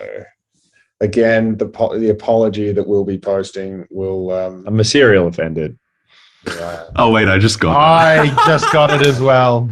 Oh, welcome, friendly Aussie. How many kids do you have? Fixing up his comedy. Variety is the spice of life. Okay, I think it's the distinction between medical and recreational. It's such a blurry line, and it's a little frustrating as like an end cannabis user of hearing kind of the discussions, because you're like, it's the same bloody plant. You're kind of getting the same outcomes. It's just, what does that plant do for a particular person? Different use cases for sure, right? Like, that's why they're separated. Like, they are the same plant, but they're developed and cultivated for different ends, right? But the ends often overlap. It is a bit of a Venn diagram. So the question is, how do you sustain one industry and then boost up or, launch another without them kind of cannibalizing each other? And I think what you brought up, Mitchell, is probably some kind of step towards it. You would need to figure out like what is the like qualitative, or even just like what's the factor in terms of something that we can measure that allows us to create that distinction. Yeah, and allow these things to exist. I mean, I remember the first time I got to the States to when it was legal, after it being legalized, because I went when I was a lot younger. But I got there and I was actually working on one of the family farms in Washington State, and I met all the crew that were working there. And the first thing they did was bust out their dab machines with like 70, 80% resin. I just thought to myself, fuck, holy shit, this is just this didn't feel like smoking a joint. This felt like the heroin of cannabis, if that made sense. The meth yeah, of cannabis. And I was just like, I don't think I actually know I don't need this amount of THC for me. Like, and so I'm just trying to think like that's not something that, I mean, some people love it for sure. I get that it could have isolated medical purposes, but I don't personally, I'm not in support of that being a widespread usage of cannabis. For me, I mean, it's a personal view, but I just don't think it's necessary for your average person enjoying it recreational. It's like, yeah, it comes back to that kind of isopropyl conversation where it's, do you really want people drinking 60, well, that's 98%, but like 90 proof or whatever it is, 180 proof, I get confused with the proofs, but basically alcohol. Yeah. Does anyone really need more than, I mean, I'm going to say I'm already going to start high, but more than 60% alcohol? Like, no, it's a really good point. But then what you're dealing with is people who will probably go ahead and do it anyway. So you've got a paradigm right now where you have like unsafe concentrates as a result of people trying to get those high levels of THC and just fucking up the process because it's not regulated in any way, shape, or form. I get what you're saying, but at the same time, like, you can go and drink isopropyl. Like, but develop your own moonshine. Yeah, and you can do that if you want, but it's like you look at those people and like, yeah, you're fucked. Yeah, you're. that's actually what I would say. Actually, the technical term. But you know what I mean. There is the official medical term. Yeah. There's a social delineation between people who sit there drinking moonshine at the party versus somebody who's come and had a beer. Like, I think that sure, there's going to be people that do it. There's going to be people that drink that super concentrated or smoke the concentrate or make whatever. But I don't necessarily think it should be wrapped up in that rec medical kind of sense. It shouldn't be, what we accept as normal, the common usage of cannabis. But to counter that, here's kind of the thing that I've seen with concentrates, right? So you have your dab material and you're talking 70 to 90%. Like, I've seen live resins go 90% plus. Now, it sounds absurd, and that would be absurd if you were to take like quite a big chunk of it and have a dab. But what if you have an e-pen that you actually put a little dot in and you're actually taking puffs of it like a vape cart, and you're actually just loading it up yourself, so you're not using the disposables, which you end up throwing into landfill, right? But the thing is, you would still have to sell that concentrated product to be able to allow people to do that, so then they can abuse it. Yeah, I don't think the recycling component as the strongest argument there isn't strong enough for me. I still think, even a 40% or a 20%, you're still going to get a desired effect. So like, you've had cartridges, right? Yeah. But if you took, 2, 3, 4 puffs, 5 puffs on one, you normally get like, hey, how you going? Like, it gets you pretty good, right?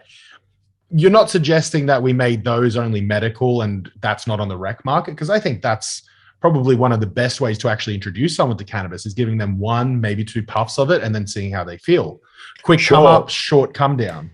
Yeah, but I still think you can cap that out at a percentage and still get the desired effect. Like if you have to take a couple more draws. But then effectively, say you've got a 1 full mil cartridge, right, or a 1 gram or a half, right? The Urban Leaf ones that are coming from Canatrek, they're a half mil with 400 milligrams or 200 milligrams and 200 milligrams of CBD, THC CBD, right? But if you were to make that weaker, you're going to go through that way, way, way quicker. And then the cost of, production, like I said, the disposableness, but the whole point of those is you only need 1 or 2 little puffs and you're getting medicated or, inebriated, depends on which way you want to look at it. I don't think lowering the percentage is going to give you the desired outcome because you're just going to have people hitting them more or buying more of them. Well, I mean, if recycling is really your gripe, then or the landfill element, then just make them reusable, ban disposable. Yeah, but to make them reusable, you would have to sell that concentrate. What's interesting about this concentrate stuff is that you see a parallel in terms of what's happening in terms of like e-cigs at the moment. And how the government is attempting to make that a prescription medication. Not attempting, they've done that. Well, they have, yeah. They're right, but there's a massive loophole out the back allowing people to import them bulk and then sell them illegally. So that's happening a lot as well. Import them, yes, not sell them. Yeah, of course, but it's happening. Yeah, illegally. It is definitely happening. Although I must say, it seems like the TGA's efforts have been largely more. They've been taking a lot more enforcement action, let's say, on nicotine than they did on cannabis, at least in the early stages. Seems like they're very much more well-resourced and funded to do that. So I'll be interested to see how that goes over time because it feels like they're cracking down. And, for a long time, people thought that the TGA was a bit of a toothless tiger to some degree, but they're definitely, at least I've been reading about it a lot more, especially with nicotine. I'm not sure and it's a bit of a, I have sympathy for the fact that it's always a bit of a whack-a-mole exercise from the regulator's perspective because, you whack one, someone else pops up. But yeah, I agree, Mitch. I think the TGA has started, pretty forcefully with, with the new nicotine regulations. And yeah, it's a bit more of a tricky space too because you have more retail access still, despite the fact that it's illegal, to nicotine vaping products. Whereas I think CBD oil, generally the black market existed online, unless you go to the Mullumbimby markets or something like this. But it's generally, So I think it's an interesting space to watch, actually. It is. The thing about that is that if you have the opening up of the recreational market, I think you're actually doing like a Pandora's box. I don't necessarily think or believe that you're going to be able to enforce those caps without putting a lot of resources and time into enforcing those caps, because there are going to be people doing what is currently happening now, even with a highly resourced TGI trying to shut it all down. But with cannabis, you're always going to have some people that skirt it. I think the mass manufactured products, you wouldn't do that if you're a listed company or anything like that. You wouldn't That's have fair. it. So the big brands, the ones that are going to be at the corner store, the Woolies equivalent or wherever it ends up, that's just not going to be what you're going to get. You'd never walk into a liquor land and find a 90. Well, actually, I haven't actually checked that, so I can't tell you for certain. There might be a couple of, rogue alcohol products that sit up there, but I think you catch the drift of what I'm trying to say. I think that the general, 95% of the market will be that. And then you can go to Mullum for the rest of the stuff you need, or ACT apparently. So yeah. No, that's fair. If we choose to go down the big business route, I think for a recreational legalization. I don't think it will ever not be big business. I think that I is agree. true. I tend to agree that way with Australia. But if we have decriminalization laws hit in where people can grow their own, there's going to be a definite gray market, I think, that exists. I went on a podcast the other week, Hillbilly's House. I don't know if you guys have seen him about. Interesting character, really. I've heard of this, actually. Yeah. And he was telling me about how South Australia used to be. He's like, people used to openly sell cannabis at markets there. Like, it was, the laws were like quite lax. Smoke shops and stuff like that, you could buy edibles from them for a long time. And even to this day, apparently, like, under the table, they'll sell you flowers, buds, edibles, gummies, like whatever you need, really. But back in, I think he was saying, I think it was like 2004 or that area, for like 5-10 years, you'd go to the markets and there'd be people literally with buds out on the table selling buds, like openly and honestly. And I'm like, I grew up in the wrong fucking place, didn't I? No, that is that is genuinely fascinating. I mean, I think, like a lot of people, I see this, coming full circle, and 5 years from now, say, having a recreational market of some sort in Australia. And there's a great book to be written at some point about how all of the different states and territories all tried different things and all moved at different speeds, but we kind of all ended up maybe in the one place at the end of it all. But that's very intriguing. The other option is we go the Spanish route. I really like it, to be honest. It's probably my favorite model around the world. It's kind of like the pot club. Spain or Portugal? Spain. So Spain has kind of the pot clubs where you have to become a member to be able to purchase from there, and all the cannabis is actually grown by the members of the club.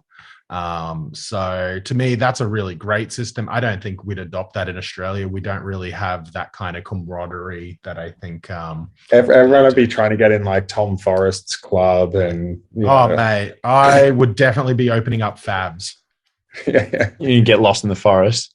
I don't know. I still can't see it. I still can't see it not being big business. Even if people can grow their own, like, I can cook my own foods, but you don't want to see my Uber Eats bill. Like, you know what I mean? I love cooking as well, but I still do order. You still, 100%. It stuff to be delivered. Entirely. You know what I mean? No way. And you still, even if you're cooking and you're choosing the ingredients, you still go to specific places to get certain ingredients, or maybe a side dish that's finished. Or I just can't see it not being mass manufactured, and you finding your own favorite micro cultivator or something like this, like a Cooper's Pale Ale, which is now one of the biggest. You're speaking to my heart here. I'm a Cooper's man through and through. Yeah, but that's not really a microbrewery anymore. Not anymore. It's you know what I mean. Yeah. But if you do something well, you do something successfully, I still see it becoming big business, because people want quality in it, and I think that will rear its head one way or another, and it turns into high demands and big bucks. So, which makes the price should technically go down, and all these kind of general economics, which I probably don't need to get into right here because it's basic stuff. But what I'm trying to say is essentially, big business and cannabis, I just can't see them separating, fortunately or unfortunately. It's a bit of both. I reckon you're right in the sense that it's probably unavoidable within the current dynamics of the marketplace. And it might even be a good thing. There might even be benefits to having large corporations roll into Australia or be set up in Australia for these purposes. But the question is, what happens to that boutique, artisan, or small business space when the recreational industry opens up? And that is really yet to be seen. Is going to be completely dominated by large corporations due to the way in which it's set up, or is there going to be a kind of local, homegrown tinge to what's actually happening? Well, I think you'd end up having both. I mean, in a rec market, I imagine, or in that kind of circumstances. And there's always a place for your Coles brands or whatever, and then there's always a place. Andrew's got a place here. He goes to get specific drinks in where is it?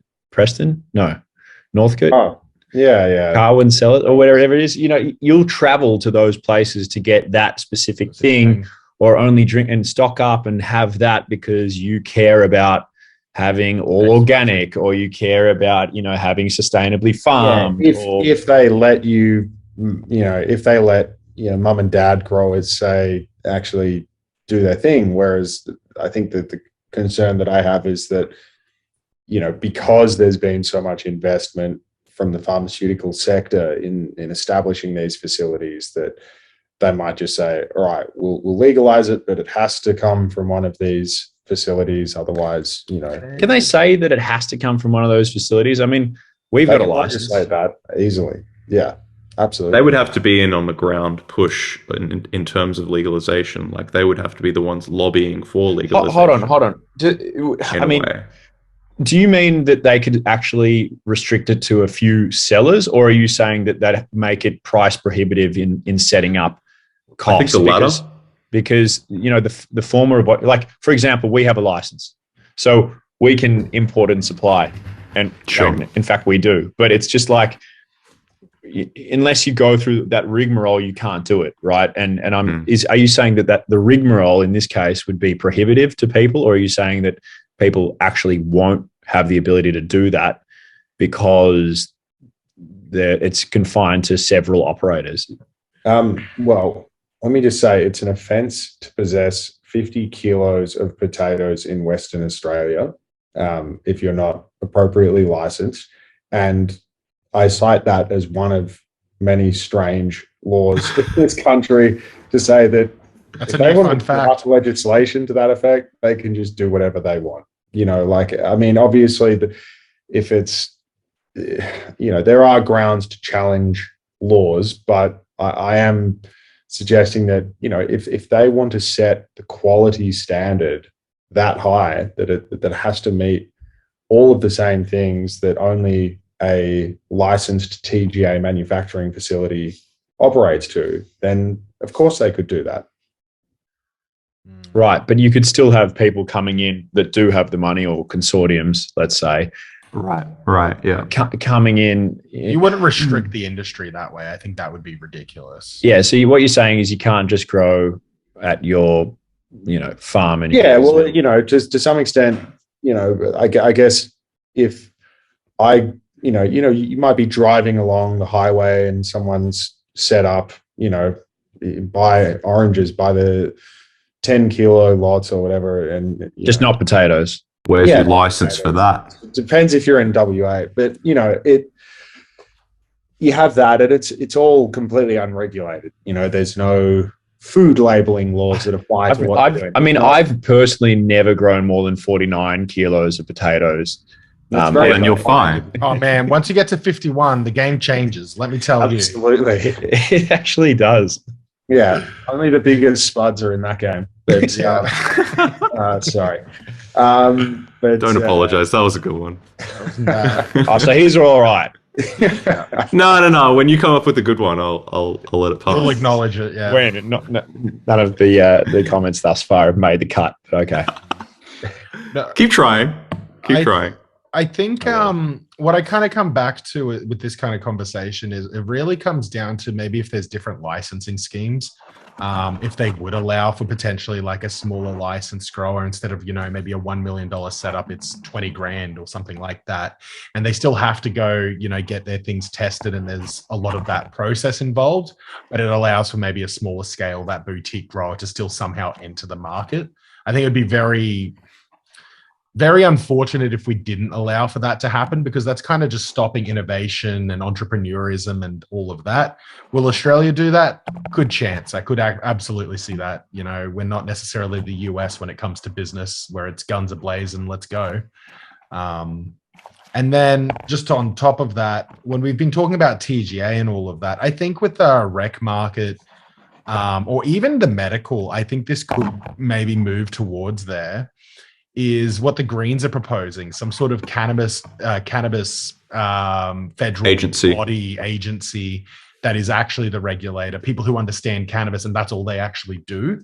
I think that would maybe allow for the smaller growers to come in when they're not necessarily a GMP facility, but they can be tested like they're a GMP facility to make sure that the quality of standards are actually there and all of that. I'm curious to hear on that. Andrew's perspective on that, because, setting up a whole regulatory body for a new industry or a new, industry, that's what it is actually. How is there an example of that that's occurred? Plenty of times. Yeah. I mean, they set up the Office of Drug Control purely to have a government agency administer Australia's obligations under the International, Drug Treaty of 1967. So, yeah, that's absolutely a thing. I could very much see something. So let's just do that then. Yeah. I don't think it's a bad idea either. It's really just the details, and because we are still living in hypothetical land when it comes to all this stuff, it's not clear what that would look like. But my ideal scenario as well is that we, develop an agency that actually, independent and is able to, approach the cannabis industry on its own standards and really engage with it in a way that makes sense and isn't just like tied up in bureaucratic nonsense. Because then that would allow for the kind of common sense decision-making mechanisms to flow down into these institutions. But for as long as we have, I'm not saying that everything with the TGA is wrong and bad. I think there's been some great things that have occurred out of the current structure in terms of medicinal cannabis. And there have been some reforms around the edges that have been made. But when we're talking about a kind of expansion into a broader spec than just medicinal cannabis, I think that sort of approach would probably be required. Yeah, definitely. We're all in agreement. Yeah. No, that's good. Well, I'm glad we got here. I'm happy to put my hand up for a director's seat. That's cool. No worries. I'll be on totally unbiased. I will happily be a product tester. It's all good. I got you, Australia. Fit and proper person test. I think so. Yeah. Got the experience that we need, Yeah. I think look at me. I'm one of the that's actually the official garb of the institution. I think. Yeah. Yeah. No. Grog. Oh dear. I think one of the big issues fundamentally stopping us from all of this is to actually just have this all discussed. I think that's kind of maybe where we'll see some movement. We've got more Greens senators than we've ever had before. There's more Greens members in the federal parliament. This is one of their policies that they've been talking about for maybe the last 3-4 years. When did they launch Just Legalize It? Was it 2019? I think that was it. Yeah, maybe. Yeah. But I know that Di Natale's been talking about it since he got in. He talked about it, but it wasn't officially Greens policy, I think, till 2019. I think they were talking about decriminalization.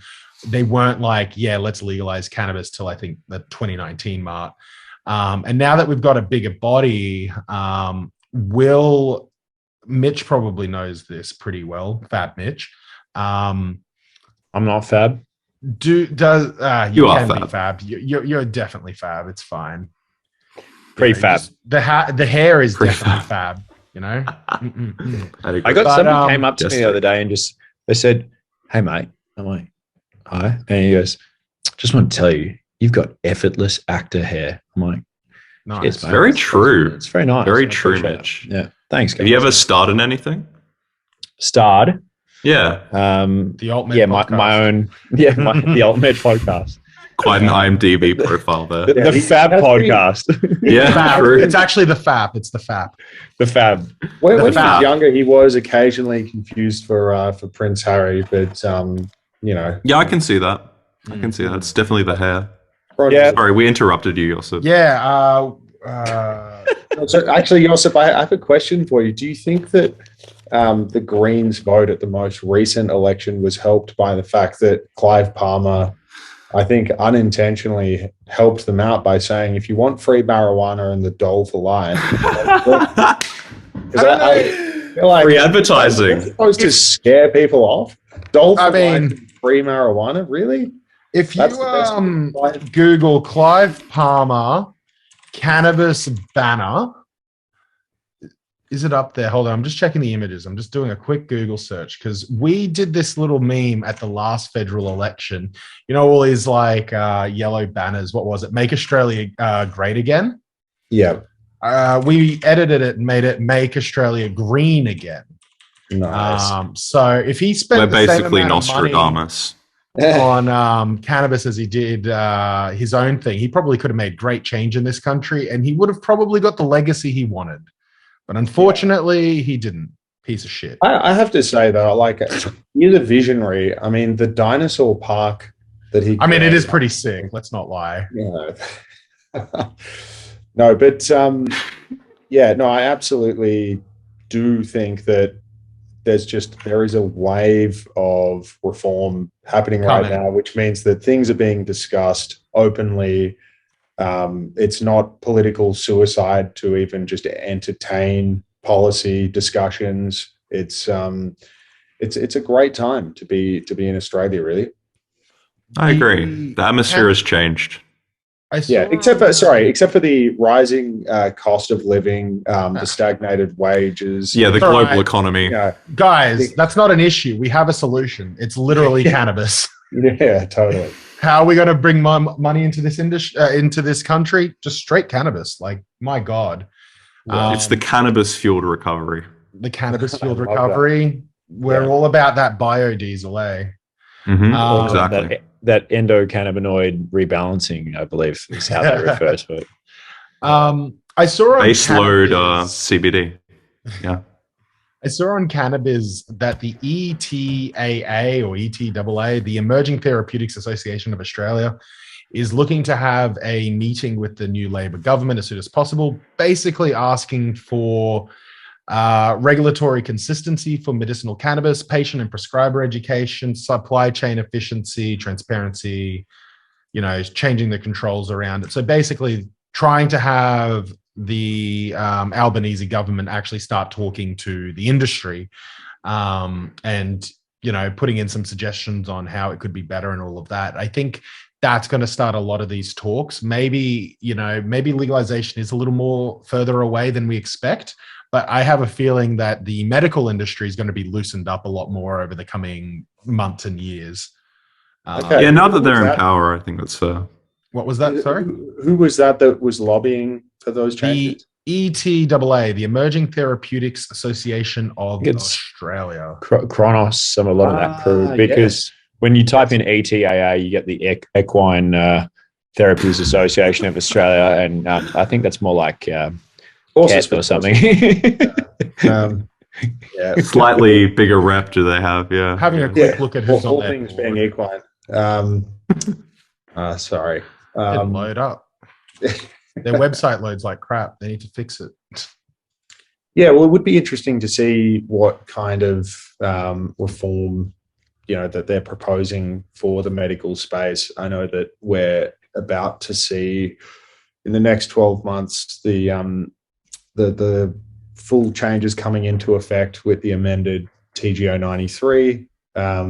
So people can expect to see that, which effectively levels the playing field, quote unquote, in respective manufacturing quality. So all products will need to be GMP from 1 July next year.